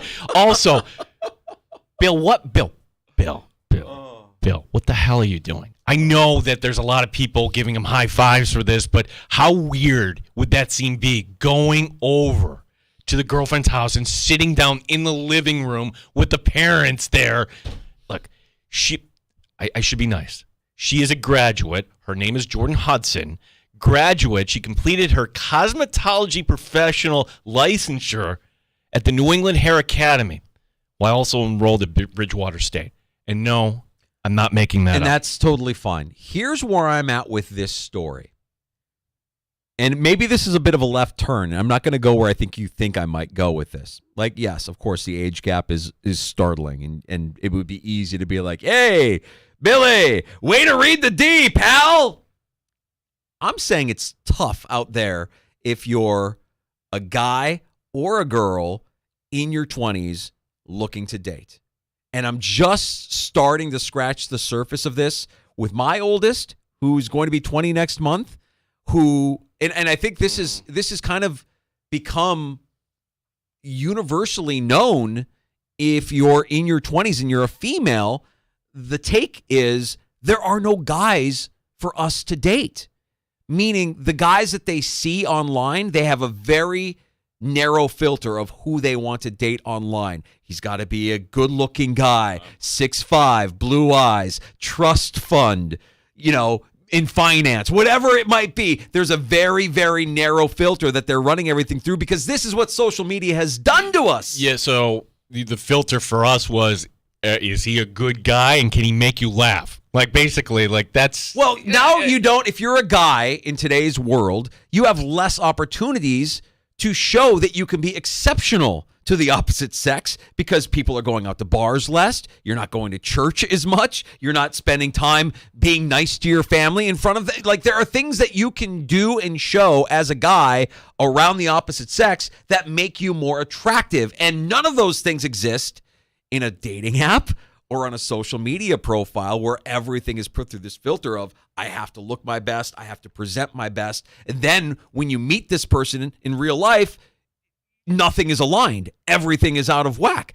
Guys are easy. We have a wide range. Like, we are fairly simple. We just want that companionship. But so many guys, have been told, hey, man, you don't need a real job. You can just trade crypto all day in your mom's basement, play video games, and watch porn all day. What do you need companionship for? That's a dangerous path to go down. All right, so I'm going to add on a little bit to this. Where did you meet your wife, and where did I meet my wife? I didn't Everybody even get there. at work. Yeah, at work. You can't do it anymore. And if you're doing the remote work, okay, yeah, remote. You get to be home in your jammies. How are you developing social skills? You don't even get, first of all, it's frowned on. You can't do that anymore unless you go to HR first. Nothing kills a mood in a relationship like saying, hey, honey, let's go have a talk with HR. So, come on. So you can't do that anymore. And furthermore, you're probably not even going into the office. You're isolated, right? So, yes, that's a whole nother separate layer of how hard it is for men and women to commingle in their 20s when they're young. And more than anything, what they want is something stable. They want to know that you're making good money, that you're exceptional at something, that you're nice to your parents, that you have a good family, whatever it is. And in that regard, I look at what's happening here and I think to myself, you know what? It's sad, but good for her. She's latched onto a guy that she finds that he obviously has stability. I would say this, okay? Like, for Bill, again, where is this going? You're having fun. You didn't marry Linda, whatever. The point is, like, you want a woman, right? At 24, like, she must be really, really mature to have conversations with Bill Belichick on his level. Or he just wants to have fun. And missed out on all this time. And she's willing to give him that good time, and he's willing to give her what she's been looking for, which is financial security or stability or whatever. We'll go over to Nantucket. We'll get on my boat. I want to hear Bill talk about his prenup if it gets to that point. Because, she might think that she cashed in. I hope it's not about that. Tell me what you learned about at New England Hair Academy. Oh, she could do something with what Bill's got going on up there. She can make it work. He'll be presentable all football season long. We know who's doing his hair. We know, like, wow, Bill's got a new haircut. Yeah, she did a nice job. What's her name? Jordan Hudson. Jordan Hudson. Good. Look, in the world that we live in, man, I don't know that I can judge anymore. I don't know that I can. She found somebody with stability. Dude, good for her. Dude, if your daughters brought home some guy that was older than you. All I think to myself is I always default to the Chris Rock bit. You know, remember Chris? Yeah, do you remember Chris Rock? Yeah. He always used to talk about how, you know, like he would get mad at his friends and be like, I'm there for my kids. Like, you're a father. Of course you're supposed to be there. You don't get a cookie for being there for your kids. Like, there are a lot of bad parents out there, but if your daughter becomes a stripper, you effed up. Right? That was the bit. If your daughter becomes a stripper, you effed up. I'm not worried about it. And if that happened, of course I would have questions. I know we would be judged harshly for what if you're the parents of Jordan Hudson, you probably have a lot of questions. But you're also probably happy if she's happy. And if she's happy and you're her dad, then you're probably happy too. I guess the May-December relationship isn't anything new. It really isn't. No. It's just I don't know how we arrive at this. No, it's bizarre. Look, it's not for me. But if they're both happy, hey, cheers. It's a tough world out there, man. I would say this is the weirdest one is Jordan's son dating the ex-wife of Scottie Pippen. Strange. It's strange. Or are they married? I don't even know. Yeah, but no. That's the weird one. It's strange, man. Can you imagine you or I being single, where in a world where we didn't marry, or you weren't with the executive producer, I wasn't with Sandy? I can't imagine that world. I don't want to be in that world. I don't want to be on a dating app swiping left or swiping right. No, absolutely not.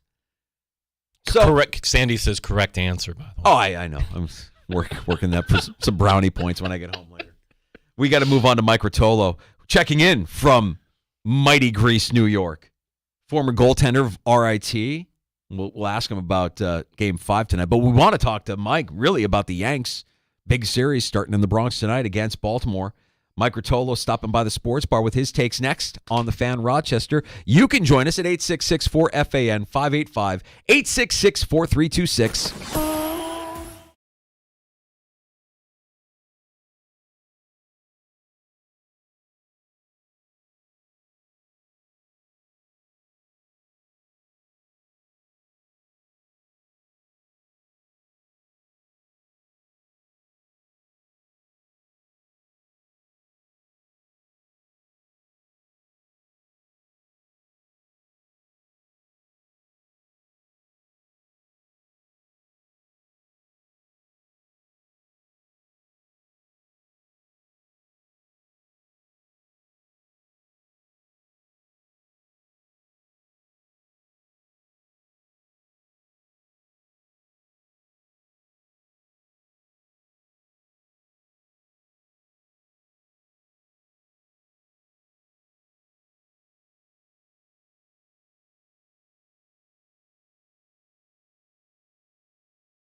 Edmonton at Florida. Panthers with a chance to win their first Stanley Cup. Head coach Paul Maurice on wrapping it up. You know, we were fortunate to get a 3-game lead, so we're going to have the opportunity to feel that at least 4 times. So we're going to have opportunity to learn. It's not something that you can truly appreciate till you go through it.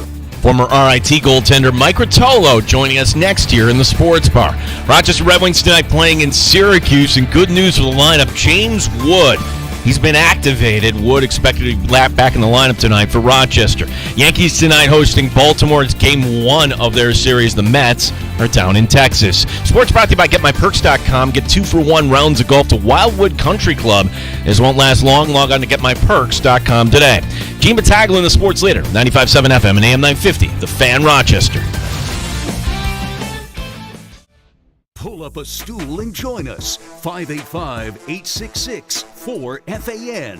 866-432-6. The Sports Bar with Danger and Battaglia on the Sports Leader, 95.7 FM and AM 950. The Fan, Rochester. We go to Greece. He's become a regular in the Sports Bar, and I'm not mad about it at all. Because he brings takes. He just dishes them out. And he knows how to stop a puck. Mike Rotolo, former RIT goaltender, joining us in the Sports Bar. Massive Yankee fan as well, paying attention. And I don't know if this is high praise. I hope you take it as such, Mike. I mean, I began following you on X as I'm watching the Yankees game because it's you and Sal, really, that are providing the most in-depth, in real-time reaction to every game. I appreciate the work you're doing as you're watching along every night, buddy. Well, I appreciate it. I appreciate you following along. And I said it before, disclaimer, I may use inappropriate language for minor audiences, so adults only when you are following me along on Yankees games. Well, it's okay. You're going on X. I think that's the platform where I think we realize a lot of things go that you can't do on the air. For instance, Mike, it's Baltimore and the Yankees.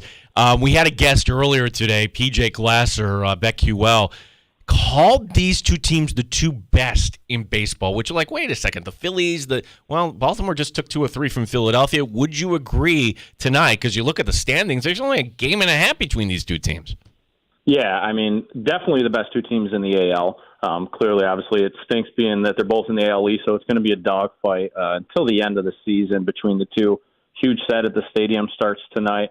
I love the Phillies. I love their roster. Obviously, they get Trey Turner back, which is pretty big for them. The Dodgers just won 2 out of 3 at Yankee Stadium. Obviously, not having Soto doesn't help the Yankees in that facet. But I would say those 4 would be the 4 teams. And if as a Yankees fan, those are the 3 that would worry me come postseason time. Now, obviously, the Yankees have done everything that they've done so far this season without the services of Garrett Cole. We saw him in Rochester on Friday night. He looked like Garrett Cole. He's ready for tomorrow night. I mean, it's scary to think, but how much better will Cole make this Yankees roster when he gets back on the mound tomorrow? Oh, I think I look at it as like a trade deadline acquisition, right? Who's the best person you could pick up at the trade deadline? And for the Yankees, it's Garrett Cole. They haven't had him the entire season, and they currently have the best record in baseball without him. So getting him back into the rotation just really solidifies things. I mean, then you have that 1-2 punch with him and Luis Gil. And then you can have, less stress on guys like a Rodon and Stroman. And I know we talked about this before, but maybe somebody like a Nestor ends up moving to the bullpen later on down the season. But getting him back is going to be a huge jump. So big time to get him back for the series especially. Yeah, there are a lot of variables that could screw up the Yankees' run here, and injuries right being at the top of the list, and we have one, Anthony Rizzo. Now, in that lineup, he's been doing okay. He's out 4 to 6 weeks now with the arm injury, but coming up tonight, Ben Rice apparently making his Major League debut, first baseman. He was just here in Rochester over the weekend batting cleanup, so it's an opportunity, Mike, here. Your thoughts here on what this Yankee lineup is going to look like without Rizzo over the next month and a half? Yeah, I mean, I think it's an exciting time, especially for a guy like Ben Rice, power hitter, left-hander. Definitely he fills that void for Rizzo. Now, defensively, those are kind of the question marks around him from what I've seen and what I've read. I mean, he was drafted as a catcher, plays both positions, but obviously from the first base position and batting-wise, I think he could add a nice jump to the lineup. Rizzo struggled this year. There's no question about that. And maybe this time off, nobody wants to get hurt. And obviously, as a Yankees fan, you never want to see a guy like Rizzo get hurt. But maybe it's a good reset for him as well, where he can, rehab, get the arm back right, get some swings in, and then come back down the stretch and see what he can do. But great opportunity for Ben Rice. I'm excited to watch him this series. And Mike, if there's, if this series could provide anything, it could provide a preview for what we might see later on this postseason if they are the indeed two best teams in the American League. What about Baltimore, if you're a Yankee fan, should have you feeling a little bit nervous? Well, the lineup, right? They got so many young guys that can get you in so many different ways, and even guys that have been there for a while, like Santander. I mean, he's a certified Yankee killer, in my opinion. I don't like when we play against them. And they have a really solid pitching staff.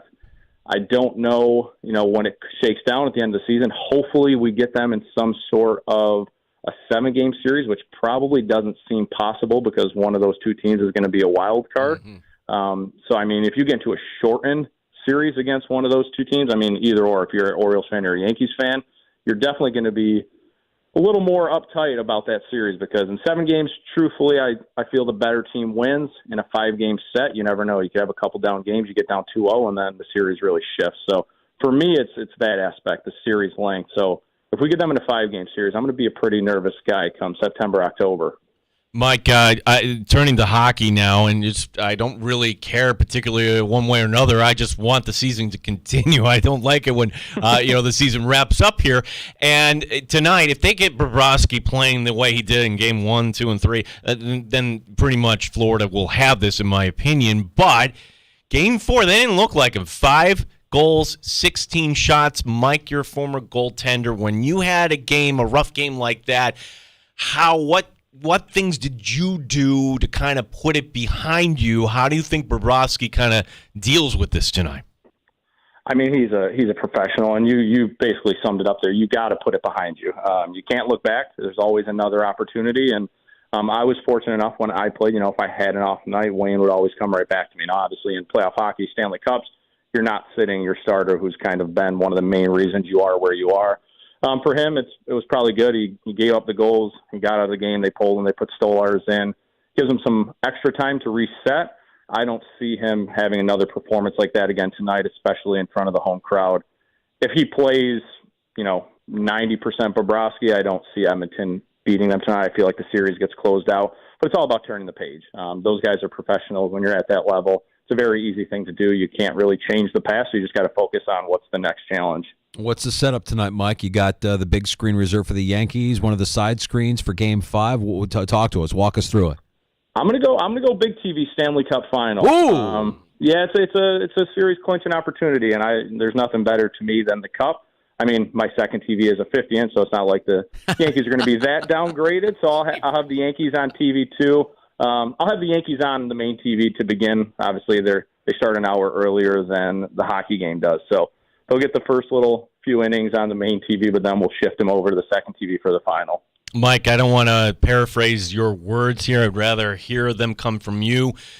This was a bad weekend for Rory McIlroy. Your thoughts on Rory and what happened on Sunday? I said to my dad Sunday as he missed that putt, and then when Bryson finished it off, I said, man, I wish I could give Rory a hug. That's got to be the worst feeling in the world. It was tough to watch, and you felt bad for the guy. It was almost, I don't like to use this word, but a choke fest on both parts there. I mean, both guys kind of going back and forth, hitting bad shots. Bryson couldn't get off the tee, it felt like, on the back nine, but he was scrambling incredibly well. And then those two, I mean, Bryson had the 3 or 4 footer that lipped out. Rory had one at the same time, but then the lip out on 18 was just tough. And that's, everybody's like, it's 4 feet, but on those greens, downhill slider, anything can happen. But the magnitude of it, he hasn't won a major in 10 years. I felt for the guy. Happy Bryson won. I'm a big Bryson fan. But I was kind of pulling for Rory there just because as a world number 2 golfer, all you hear about is hasn't won since the 2014 PGA, hasn't won a major.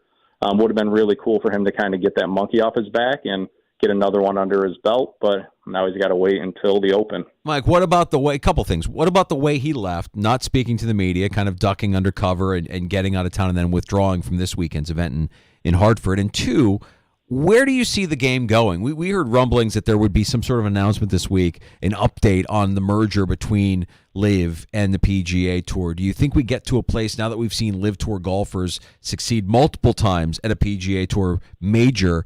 It's just a matter of time before they kind of open up the floodgates and allow some of these LIV guys back in more frequently, correct?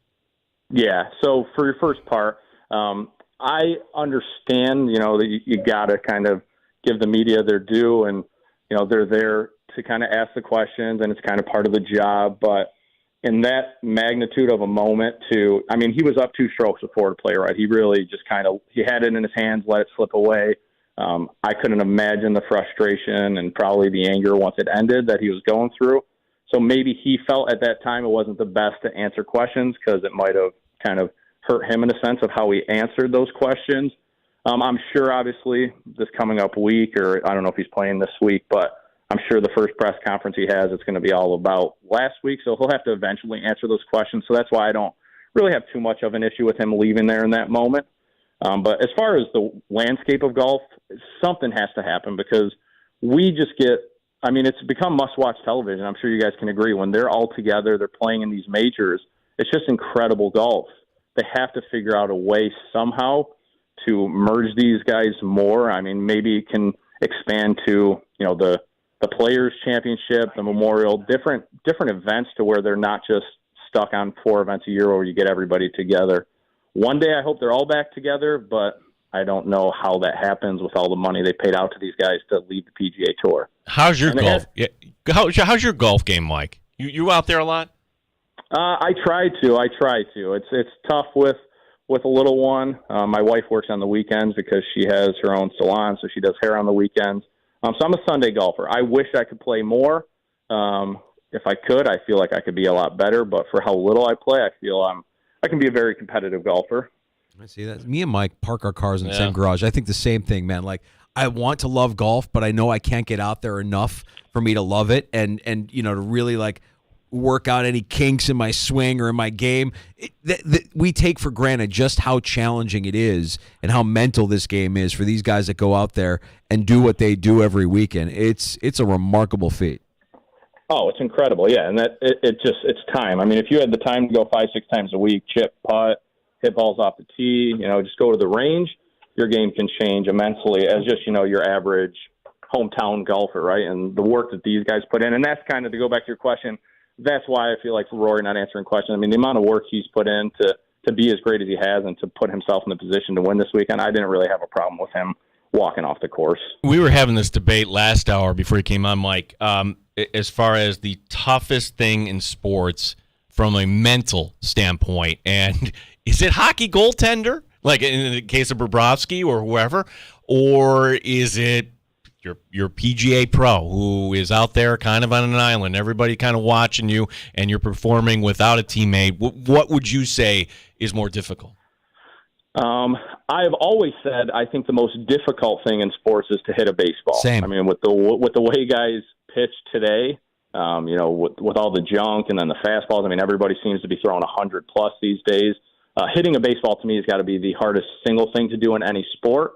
And then behind that, I would say golf is the hardest overall sport to play because, like you mentioned, it really is. It's between the ears, right? It's a lot mental. All these guys are so skilled and talented, but it really comes down to the mental aspect of things. Even if you watch Full Swing, the one season, they're talking about Wyndham Clark, and then, he kind of talked to a sports psychiatrist, got his mental right, and then he started to win some tournaments, and it can change a lot of things for these guys because no matter how skilled you are, if you're mentally not tough enough, that sport could eat you alive. And you look at a guy like Bryson. On that back nine, he could have easily just folded with how he was hitting the ball off the tee, but you figure out a way to scramble, and you can get there. Goaltending, obviously the last line of defense, it is very mentally draining at times, but it's also part of the job, right? You know that, and you also have guys to rely on, right? You may have a bad rebound, you got a defenseman to clear things up for you, so you're not really alone on an island like you are in a sport of golf. And also, when you're a goaltender, and you can speak to this more than I can, but you have to attack it, right?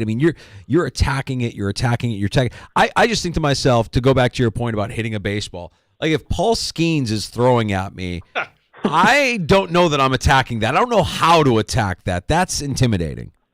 Oh, absolutely. He is nasty. One of my best friends is actually a Pirates fan, diehard Pirates fan. I always joke to him and say Skeens is going to look great in pinstripes in about 4 or 5 years from now. They should trade him now. Yeah, they should. But I truly don't know. I mean, I watch every night, as you guys know, and some of these pitches, I'm just like, it seems impossible to hit these things. And then you got guys like Judge and Soto who are just mashing the ball around the field. So it takes a special individual to be that good at that sport. They just released the RIT hockey schedule, Mike. Your thoughts on what is going to be a year of transition, at least from the outside, with the turnover there in the roster? Yeah, it is going to be a little bit different. I mean, I think the team as a whole, great core coming back. You got the freshman line. We've talked before about their impact and what it's going to be making the jump from, first years to sophomores. And they got a pretty tough schedule. I mean, they got Bowling Green a couple times. I believe that's their homecoming game, if I'm not wrong. They go to UNH for a couple, which I believe is Thanksgiving, so maybe they catch a break there when it comes to fans. So not as hostile of a crowd. But overall, it's a really good schedule. I think I'm biased. I'm a homer, but I think they're going to have a really good team again, and I truly think they're going to be one of the top teams and have a chance to win the Atlantic again and kind of defend their title. Rotolo, thanks for coming into the Sports Bar, buddy. Brought it as always. We'll be following along on X at Mike Rotolo, and we'll put the filters on so that the kiddies can shield their eyes. Anytime, gentlemen. Thanks for having me. I appreciate it. All right, thanks. There's our buddy Mike Rotolo checking in from Greece. Got the Yankees on one screen, Game 5 on the other. I didn't ask him if he's going garage. I'm going garage tonight. Got to go garage tonight. Schmitty, who we work with here, West Side guy, and we were comparing notes on our garages. He's got the garage. He's also got an AV cart that he rolls out to the pool in the backyard so we can watch games in the pool. The AV cart that you used to have in high school and stuff. And just see Schmitty rolling it out to the back pool and just watching games while floating from the AV cart. That's my guy. That's West Side. That's Rotolo. I love that guy. Appreciate him stopping by and sharing some Yankees takes. I think Bobrovsky's going to be fine tonight. I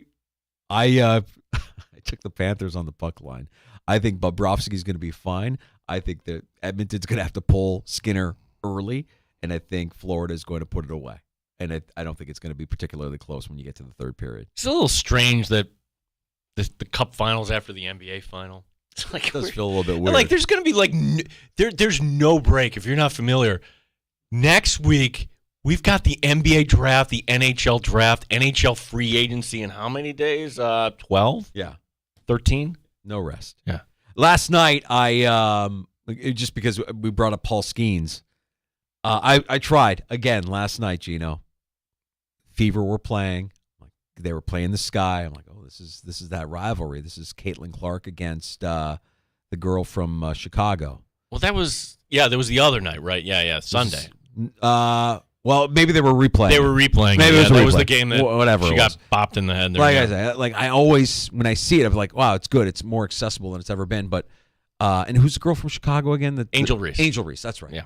So Angel Reese is wearing her Joker shoes. I've seen a little piece on the Joker shoes, and she misses a layup and she can't put it back with the rebound. She gets the rebound, can't put it back, and the third time, I'm like, all right, I tried, and then I went and watched Paul Skeens throw absolute gasoline. And so again, like I want to be as into the WNBA as many of you are. I really, really do. I'm not anti-WNBA. I just want a quality product to watch. Caitlin Clark is good. She's good. Like, I get it. She's going to be good. She's brought a lot of eyeballs to the game. But when I'm watching the game, to see, like, airball threes, rebounds, missing easy shot, I'm like, all right. Well, you got to know what you're turning on. That's it. That's like there's some women's basketball that's played very well, and I would just say hit the pause button until you get to the finals when you see Vegas against New York, probably, because that's what it's going to be, or Connecticut. I want to pat myself on the back for even saying I'm out. I was out earlier. I'm out. I saw it. I'm like, okay, there's really no local action, nothing really going on. Let me see. Let me give this another test drive. And then, Skeens was throwing gas against the Reds, and I'm like, okay, this wins out. Watching this guy throw 100 miles an hour with the movement that he has, I'll watch Paul Skeens versus Ellie Dela Cruz, and I'll be satisfied with that. That's not a problem. We've got happy hour coming up here. We have time for your calls, 866-4326. Phil in Fairport joining us. What's up, Phil? I got a hot take about Ben Rice. Well, here in the sports bar, Phil, they're just takes. There's hot take has a negative connotation on it. We don't like the negative connotation. They're just takes, man. Everybody has opinions. What's yours? About Ben Rice tonight, Wally pipping Anthony Rizzo for the end of time in Yankee pinstripes. Ben was also a really good hockey player in high school and was awesome at Dartmouth. Just a little background. I'm a fan because I got to see him play hockey at prep school, and he played with my son. But I got to put my hand up in there.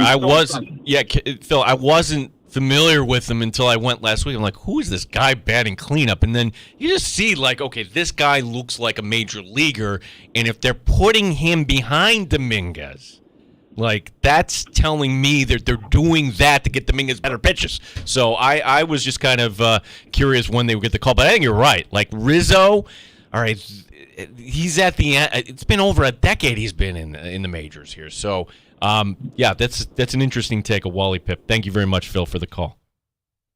Appreciate that, Phil. Happy hour next. We have more time for your calls at 866-4FAN, 585-866-4326. We'll get to a round of shots. And last call as well. You're in the sports bar. It's Danger and Battaglia on the Fan.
950 The Fan, Rochester, an Odyssey sports station. The Fan, Rochester, sports update. We could have our last hockey game of the season tonight. It's Game 5, Edmonton at Florida. Panthers up 3-1. Edmonton coach Chris Knobloch. We have to be ready for that pressure and not be, making the smart plays with the puck and not giving it away. Just anticipating that pressure is going to be coming, and we guys be smart with our puck decisions. Some good news for the Rochester Red Wings. Outfielder James Wood has been activated. He's expected to be in the lineup tonight for the Rochester Red Wings as they begin a series out in Syracuse. Big series in the Bronx tonight as the Yankees host second-place Baltimore. The Mets have won 6 in a row. They're down in Texas. Sports brought to you by GetMyPerks.com. Get 2-for-1 rounds of golf to Wildwood Country Club. For this and other great deals, log on to GetMyPerks.com today. Gene Battaglia, the sports leader, 95.7 FM and AM 950, The Fan, Rochester.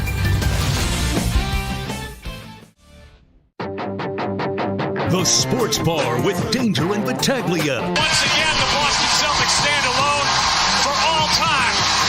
It is banner 18.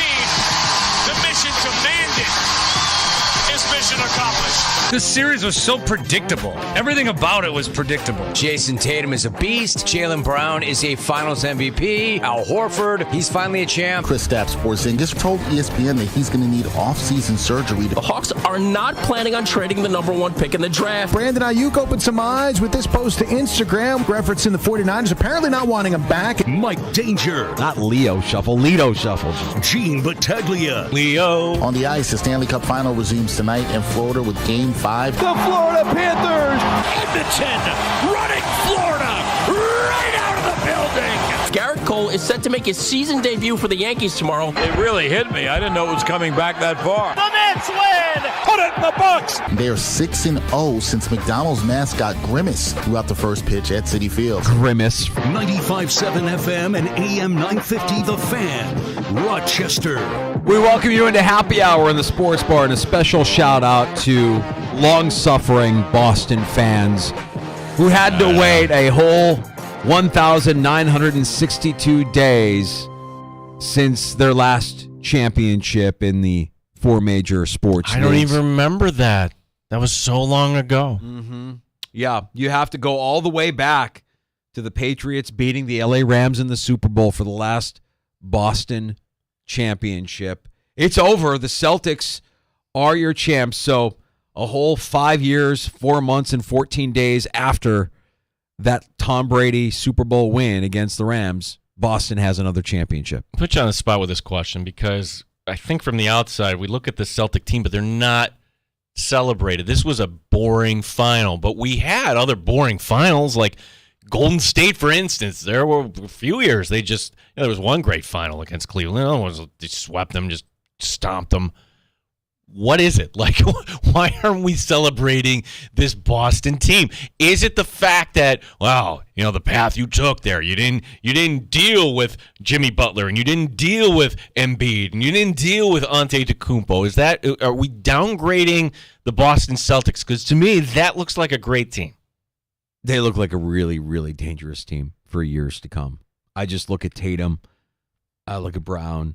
I look at 2 players that you could argue are top 8 in the NBA, at least top 10.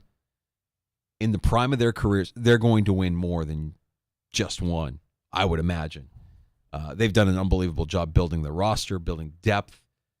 You give Brad Stevens a lot of credit. You can even date this back to the trade that sent Kevin Garnett to the Nets, right? I mean, like, you can date it back that far, and that's how long sometimes you have to wait, how much patience you have to give to watch something develop into greatness, into a championship. And all of that being said, my favorite take from last night was courtesy of our own Bart Winkler, who you hear late nights here on the Fan Rochester. Bart pointing out factually that the Boston Celtics have 5 titles total since the ABA-NBA merger. So for all the talk of this is their 18th championship, Bart saying, stop the hype. Well, he brings up a point because I don't think he's correct on that, but if I applied that logic to the NFL, they were playing professional football before there was this thing called the Super Bowl, That's right. which was, so by that standard, it's not the New England Patriots with their 6 championships. It would be Bart Winkler's Green Bay Packers with 13 championships. That is the most in professional You football. got to take them away. They don't get 13. They don't get 13 because all that matters is the Super Bowl era. You can't compare the championships they won when the league wasn't the league. And I think that's his point here. When you look back to their first championship, the Celtics' first championship in 1957, there were 8 teams in the league. Including the Rochester Royals, Danger. Woo.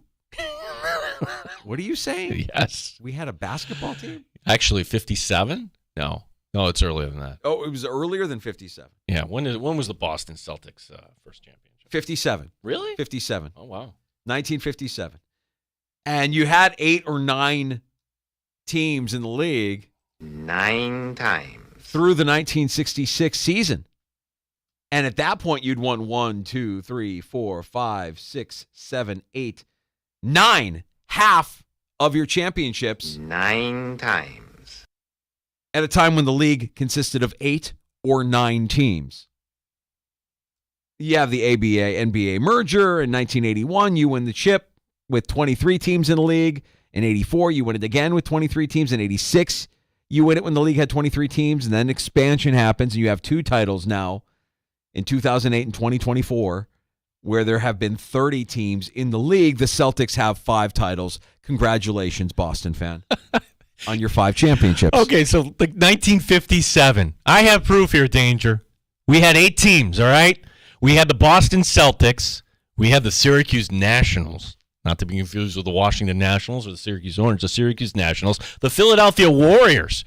Not to be confused with the Philadelphia 76ers. This is what San Francisco did. The Knicks, I've heard of them. The Fort Wayne Pistons. Wow. I like how it took a while, where could we make more money, Detroit or Fort Wayne? Minneapolis, the Lakers of Minneapolis, the St. Louis Hawks, dead last in the standings, the Rochester Royals. So you're telling me that title in 1957 is equal to the title that they just won last night? It's not. It's not the same thing. And the same goes for the Montreal Canadian fan who wants to talk about all their Stanley Cup. Settle down. Settle down. Let's talk about how many you've won since the league became established, since you actually expanded, since you got beyond 6 teams. Many teams Green Bay had to get through to win their championships all those years ago before you won your couple of Super Bowls, right? Green Bay has really only won 4 titles. So why don't we apply this to hockey then? We should. Yeah, Montreal has the most cups. You had 6 teams. That's right. That's right. I've come around on this take. As well, the quality of play was much better back then. It was a different time, different league. Completely.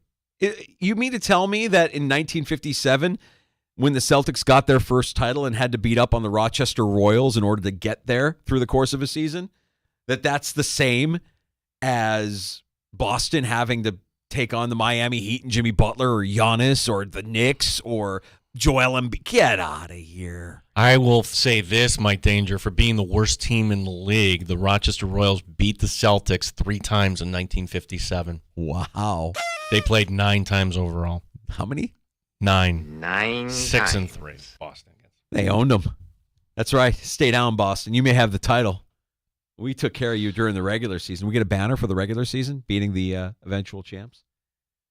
So when I saw that take, I couldn't help but laugh. And I'm like, we're bringing that up on the show. Let's rewrite how we talk about our teams. Let's revisit how we talk about our teams. And I know Yankee fan is going to be upset, but stop.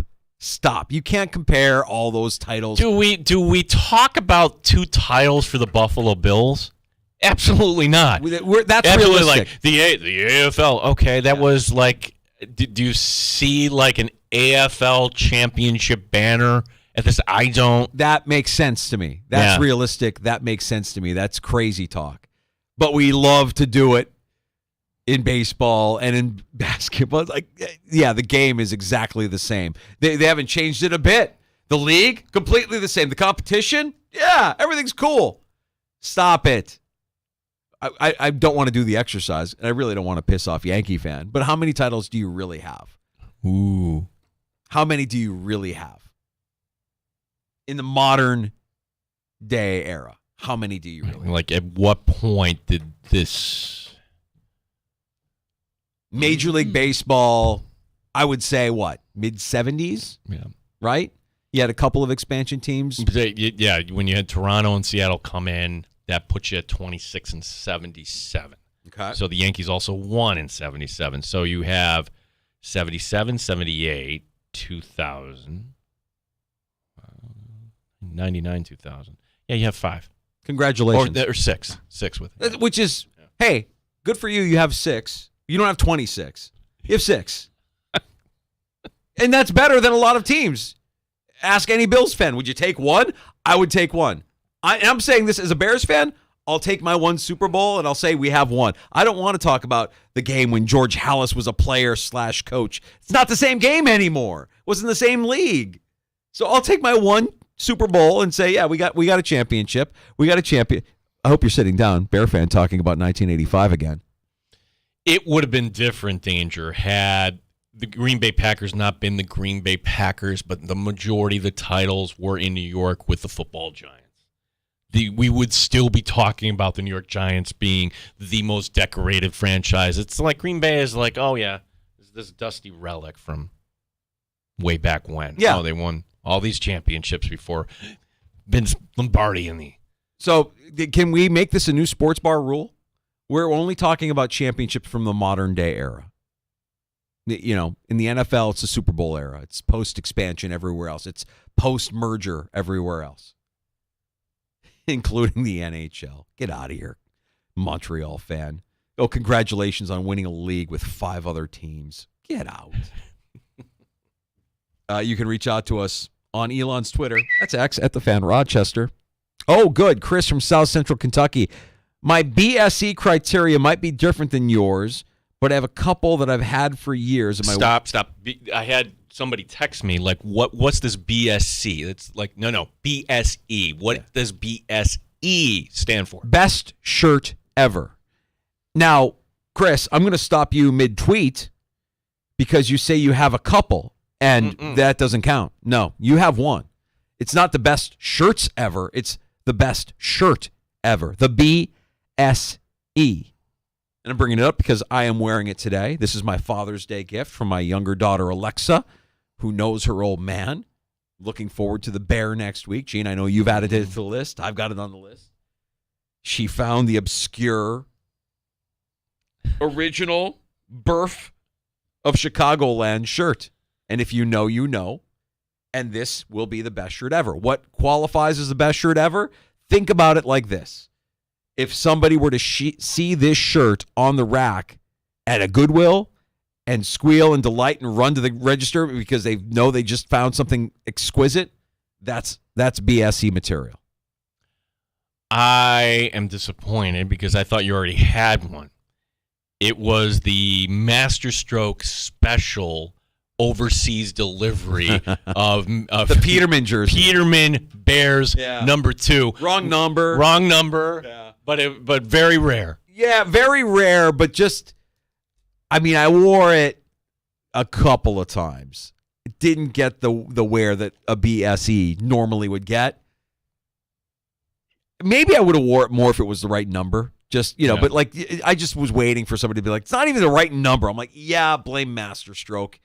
It was his idea, not mine. I love him. But no, not BSE material. And that one's still hanging up in my closet. I don't know that I'll ever donate that one. That one probably sticks around. Yeah, so, Chris, you're going to have to narrow it down, buddy. We love you, but you can't come in here saying you have multiple BSEs. That doesn't work. That goes against the rules. 1. It's 1 shirt. Gino identified his Chuck Muncie shirt as his favorite. Because that's what the Bills need. They need a powerful running back like Chuck Muncie. Correct. Which can't wait for that after a tough Bills loss that somebody will sneak through. Oh yeah, we love when the Chuck Muncie trolls call up the sports bar at 866-4326. And then another one, I'm kind of like in between Cincinnati and Indy. What about the Bengals, too, coming off that Super Bowl? They're just way overhyped. I'm so glad you guys are on. What part of Indiana are you in, Charles? Well, my friends call me Chuck. I'm from Muncie. You were onto that guy. Now I listen back to the tape. Yeah, my radar was up. There's no question. At the Fan Rochester on X, if you want to join us. We've got last call coming up, and you can join us at 866-4FAN, 585-866-4326. Stephen Victor. Welcome, Steve. How are you today, bud? Hey, bud. Boys, how you doing? I loving the new setup. Oh, yeah, we got the new digs here. This is week 2 in the new studios. Appreciate that. I'm a little late to the party, but I absolutely love this take about the recent championships, and it is so spot on. I would even verge to take it one step further is when you get people talking like they're born in 1985 and they're talking about teams back in the 1960s even, about how many championships they have. I think the fandom starts whenever you're born is the rule or some sense.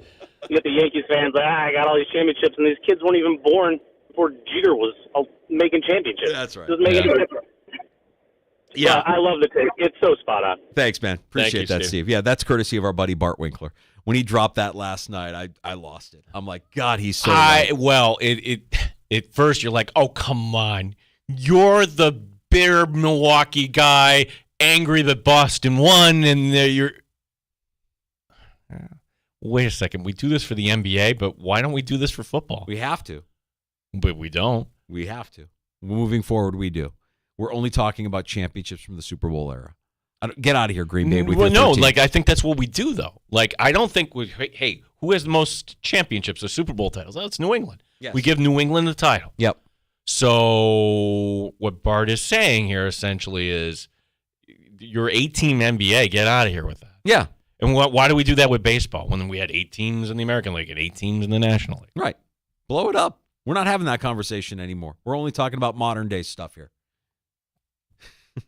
Chris chiming in saying championships from 50-plus years ago are not counting makes Dolphins and Jets fans really mad as that's the only thing they can hold over us. But you're right. The thing is, you can't take that away from them. The Dolphins and the Jets each have a Super Bowl. They have their championship. Jets not in my lifetime. Dolphins barely in my lifetime. Dolphins not in your lifetime. 1 or 2 for the Dolphins? I think it's 2, but not with Marino. You're going back to before I was born. Yeah, you had the one. I want to say it's 1 over the Cowboys and 1 over the football team in Washington. So in my lifetime, you're right, Chris. Both of those teams suck, and they have 0 championships to show for it. What do you think of that? Talk to me when your league gets its S together, expands and merges. I don't want to hear about your championships from your league with 8 teams or 6 teams. They don't count. I like Steve's take, though. You can't go back and celebrate a championship before you were born or became a fan of the team. Crazy. That doesn't, yeah. Crazy. Oh, that'd be like me walking around here going, best running back I ever saw, Gale Sayers. Let me tell you all about Gale Sayers, boy. My dad said that. My dad could say that because he actually watched him play. He's a phantom to me. I never saw the guy play. I saw the NFL films footage. Yeah, it looked pretty great. But I can't sit here and say, big Gale Sayers guy. Love that guy. My son can't say Barry Sanders, best running back. You didn't see him. No. We saw him, and he might be the best, by the way. Oh, my God. I still have nightmares about what that guy did to the NFC Central / NFC North. My God.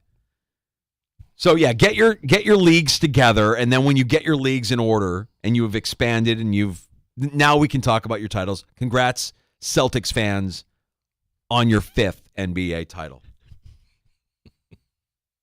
I don't hear any Celtics fans, pushing back on it either.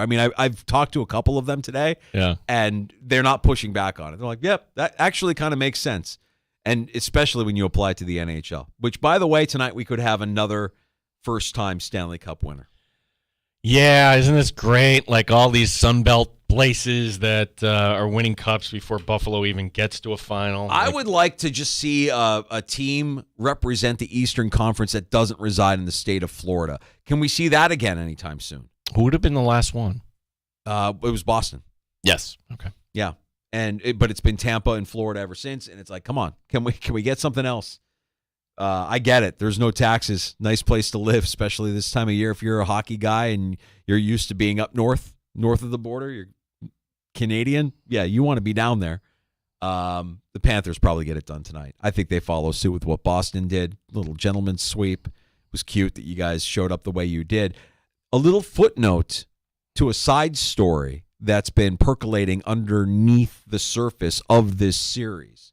And it really stemmed from the Oilers clinching the Western Conference final when we got to know Oilers Girl. Well, that's coming up in shots. Okay. Yes. So we will get to Oilers Girl. Oilers Girl has thoughts. We will get to... I'm not sure if it's take of the year worthy. I will let you and the peasantry determine this. But we don't even know her name, by the way. She's just a Oilers she girl. said her name. It's Kate. Kate. But fine. Yeah. You're Kate the Oilers Girl. That's fine. We'll get into Kate and what she had to say.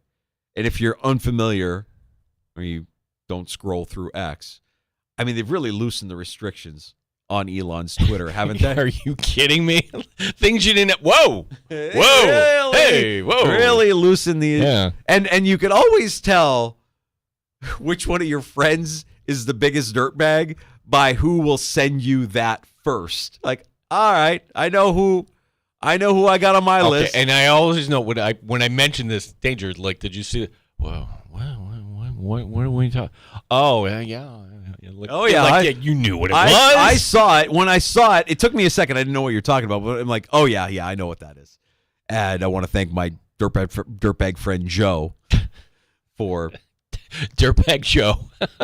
He's not a dirtbag. He's not in the neighborhood. He's a good guy. He's an Oilers fan. We don't hold it against him. He's struggling right now. But he was the first to tip me off on Oilers Girl. I think Terrible Time Timmy might have been in on that as well, which that checks the box. That fits the character profile for sure. So we'll have an update on Oilers Girl coming up next, along with more in a round of shots. Yeah, we have a destination here for Jeff Van Gundy. He's got a new job. Update on Dick Vitale, one of our favorites here in the sports bar, battling something tough at home as well. And yes, we will hear from Kate the Oiler Girl. All right, that's all on the way. More of your calls are welcome as well. 866-4FAN if you want to pull up a stool. 585-866-4326. You're listening.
update. Game 5 tonight. Florida up 3-1 against Edmonton. The Panthers with a chance to win their first Stanley Cup. Here's head coach Paul Maurice. You know, we were fortunate to get a 3-game lead, so we're going to have the opportunity to feel that at least 4 times. So we're going to have opportunity to learn. It's not something that you can truly appreciate till you go through it. Rochester Red Wings have won 4 in a row entering tonight's game in Syracuse. And some good news, outfielder James Wood has been activated. Wood expected to be back in the lineup for the Wings tonight.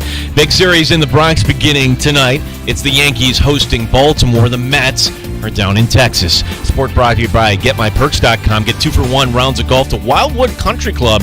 This won't last long. Log on to GetMyPerks.com today. Gene Battaglia, the sports leader, 95.7 FM and AM 950, The Fan, Rochester.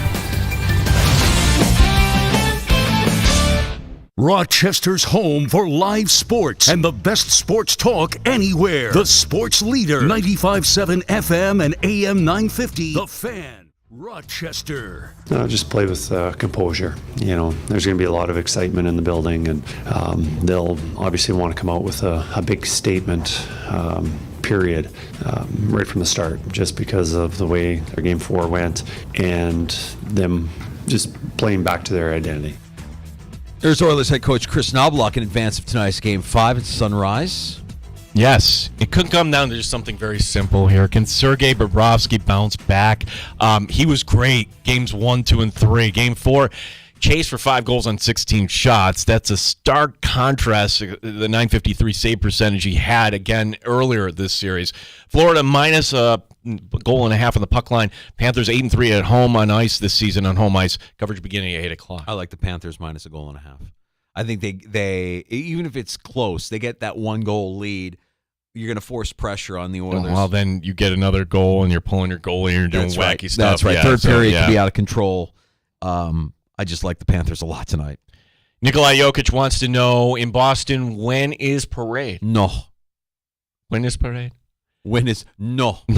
You said after the Lakers win, you said you were surprised that you didn't feel more. So I'm curious what you are feeling right now, and if you're looking forward to a parade coming up in Denver. When is parade?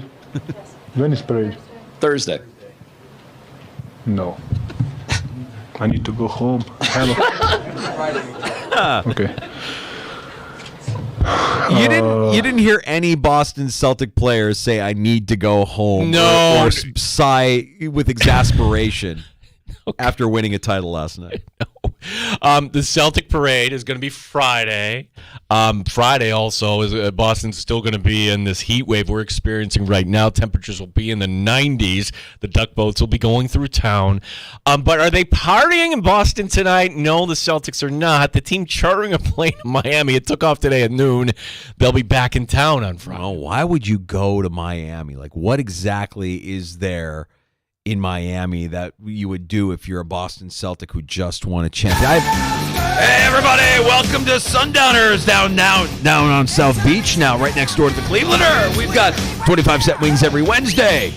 We see Jason Tatum, and there's the MVP, Jaylen Brown, in the Champagne Room.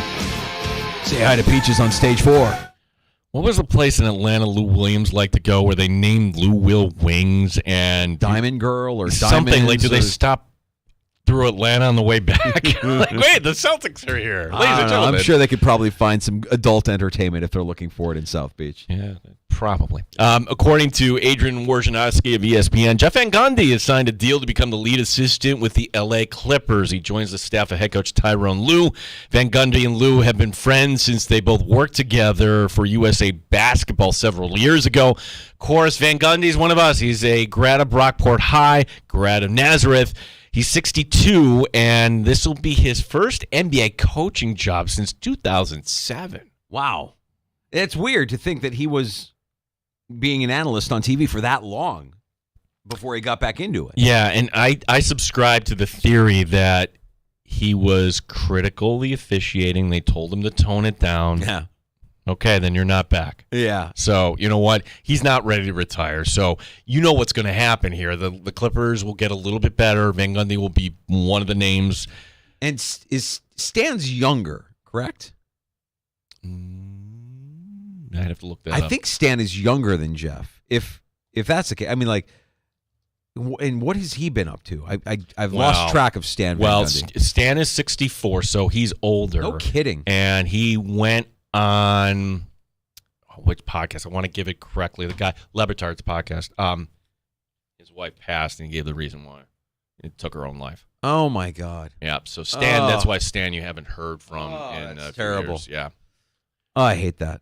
Well, listen, good for Jeff Van Gundy. We claim him as ours.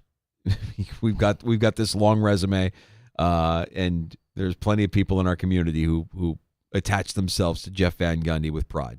Let's give you some great news here. Dickie V is cancer-free. Right. Ready to work. Earlier this year, Dick Vitale declared that the cancer was gone. Well, it wasn't enough. Then came a 4-hour surgery to repair his vocal cords, and then that's not enough. You got to do months of rehab. And now his doctors say there's every reason to think that Dick Vitale will be back working on ESPN calling college basketball games this fall. By the way, Dick Vitale is now 85 years old. I mean, I guess if you're Dick Vitale and this is your identity and you love to do what he does, yeah, baby. But even if you're 85, go for it, man. Not for me, but go for it. But his whole Krzyzewski's gone. Williams is gone. Like the ACC, all his Goombas. Yeah, there's nobody left. Yeah, you're the last one. It might be a tough call because you lose track of where the players are year in and year out. I mean, you know, and I know how much work and prep goes into calling a game. He's 85. 85. Man. You got to still. You just can't go up. Oh, it's awesome, baby. I think he will, though. I think that's what he'll do. He'll show up, hit you with a couple of catchphrases. We'll all fall over ourselves and be like, "Oh, he's back, baby." Yeah. Okay. No, I'm happy. Yeah. Let him try it. Go for it, man. Story is sad. This one, NFL Hall of Famer Michael Irvin. We had Michael Irvin on the show years ago. His wife, Sandy, has early onset Alzheimer's. According to the Fort Worth Star-Telegram, Sandy Irvin has been diagnosed for 5 to 6 years, but it's gotten worse here. She now has trouble walking. She has a live-in caretaker, needs round-the-clock care. She's only 58. The couple have been together since his days at the University of Miami. Oh, wow. He's I'm off for the rest of the week. This weekend, I'm with a buddy, and we're going to a sports show. And he's on the docket. He's one of the guys that's going to be there, supposedly scheduled to be there. So I'm not going to bring up his wife, but if I do get a chance, I might say, hey, man, can you tell me that story about the Buffalo Bills again when you guys were all getting on the plane after the Super Bowl and headed to the Pro Bowl? Because that's an all-timer. Talking about how hammered they were. We got to have that tape. Oh, this is Mike Danger's. You could test your skills here in the computer.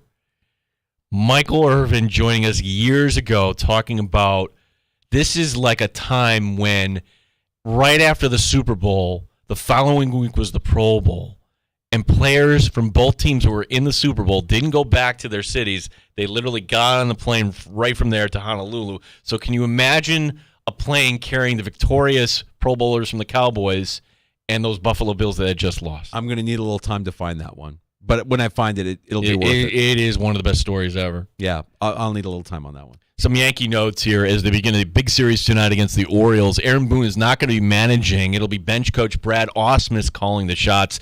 Boone is missing the game to attend his high school graduation, his son's high school graduation, we should say. Also, Ben Rice is going to be at first base tonight. He makes his major league debut. This is one of the top prospects in baseball. It was just this past weekend that Rice was batting cleanup for Scranton Wilkes-Barre here in Rochester.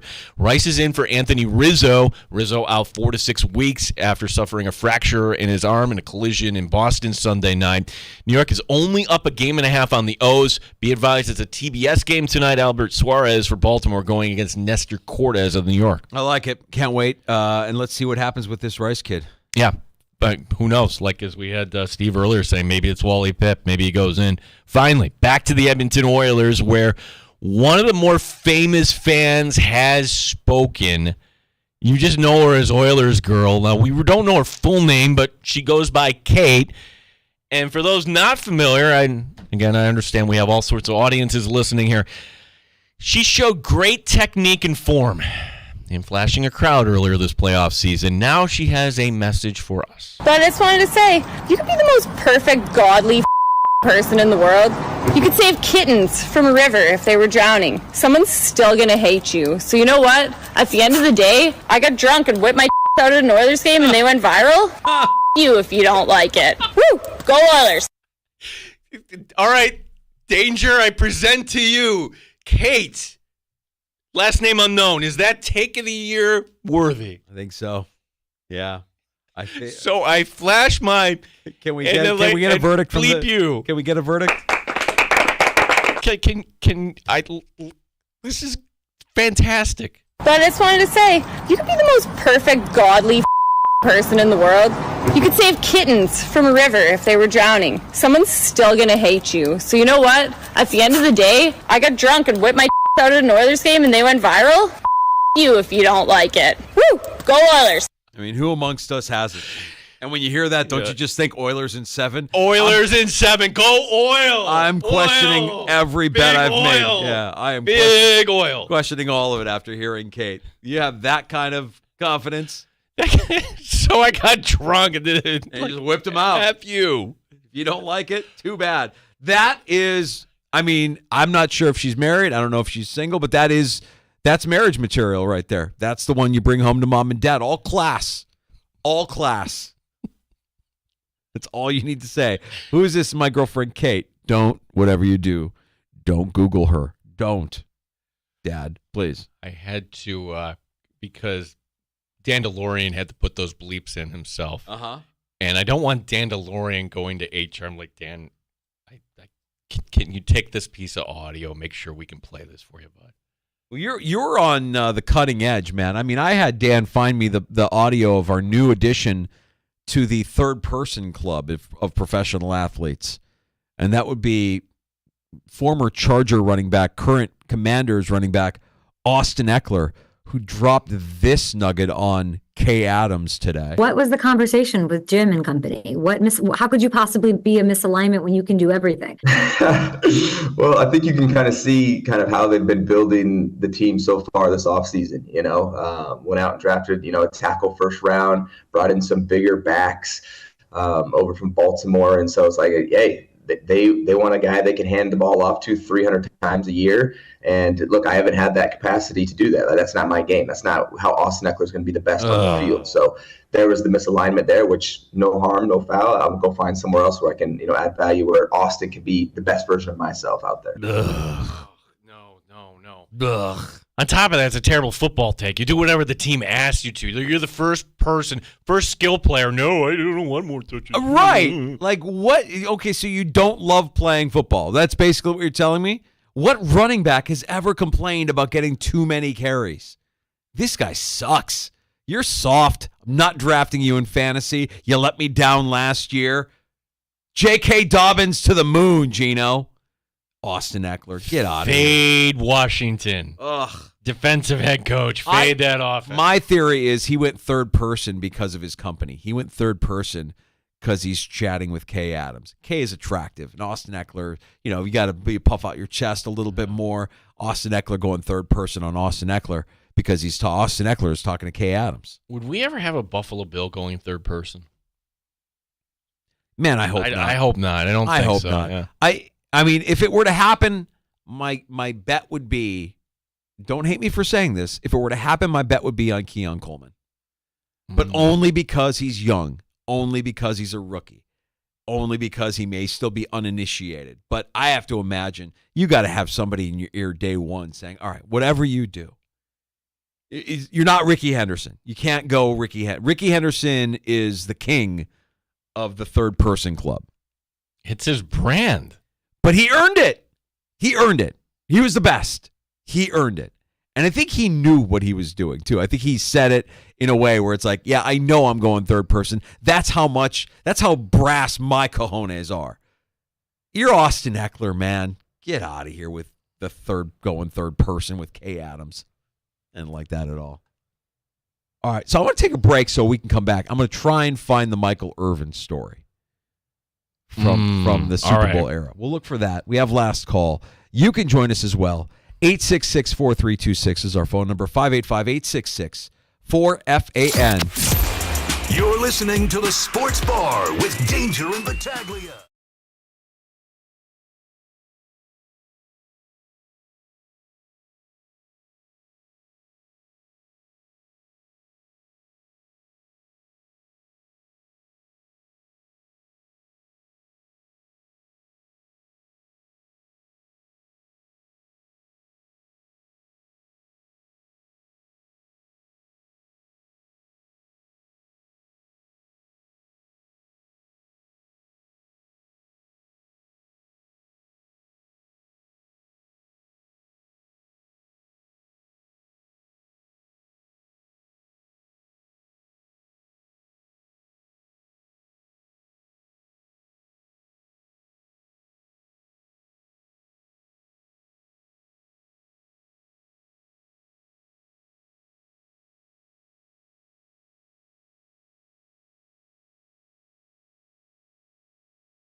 Rochester.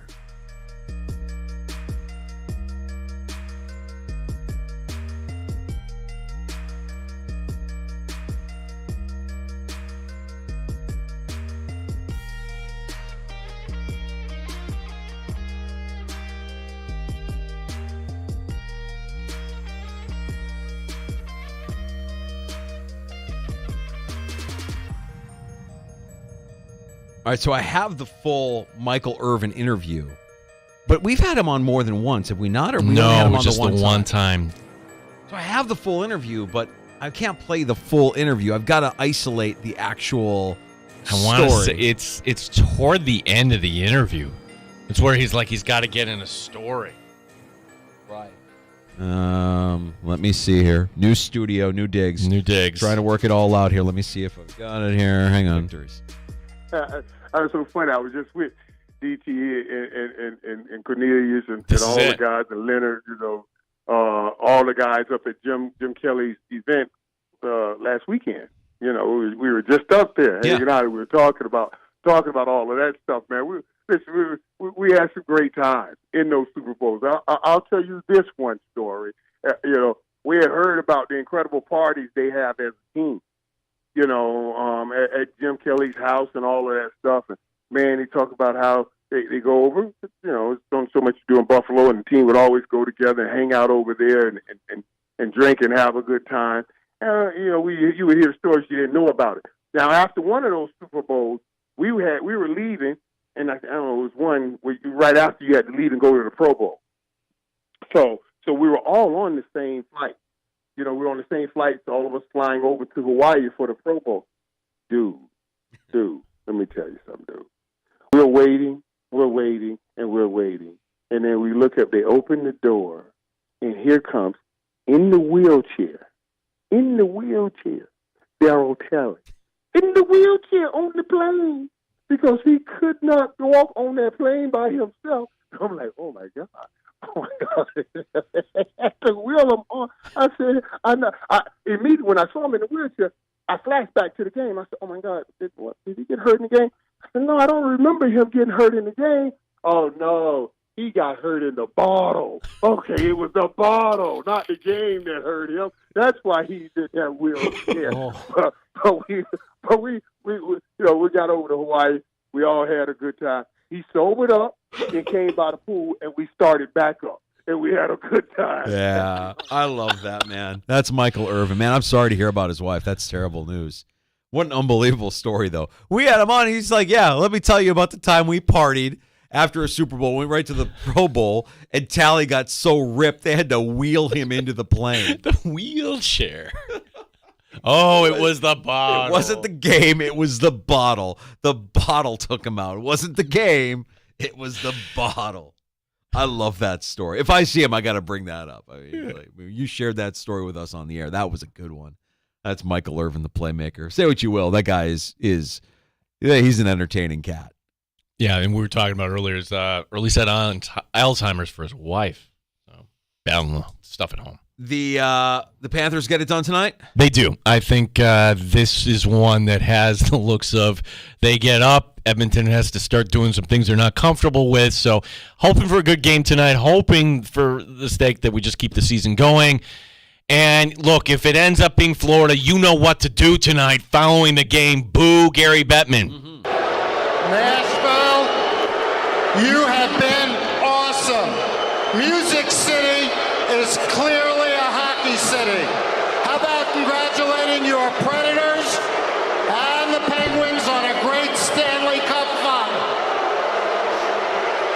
Don't empty out your rat inventory for after the game. Save some for the presentation of the cup. And as soon as he starts talking, shower him with rats and booze. Rats and booze. Panther fan, you have the ability to do something epic tonight. Rats and booze on the commissioner. Hoisting your first ever Stanley Cup. We'll be off tomorrow, Juneteenth. Hope everybody enjoys their day, takes a moment to reflect on the significance. Gino's back Thursday. I'm not back until a week from today. Yeah, so it'll be me and Tim Schneider. Terrible Time Timmy. We're working on a big guest here, so ask him about Oilers Girl while you have him, because he's the degenerate that introduced me to that filth. But I just wanted to say, you could be the most perfect, godly person in the world. You could save kittens from a river if they were drowning. Someone's still gonna hate you. So you know what? At the end of the day, I got drunk and whipped my out at an Oilers game and they went viral. You if you don't like it. Woo! Go Oilers! All class. Why, I like her. Yeah, big fan. Oilers in 7. Enjoy the rest of your week. I'll talk to you a week from today. Gino, you're doing great work. Godspeed, my friend. We will talk to you Thursday. You got it. And you got JR Sport Brief coming up next. Don't forget Bart Winkler late night tonight. Ask him about Boston and their 5 championships. The Celtics getting it done last night. Enjoy your night. JR Sport Brief next on The Fan.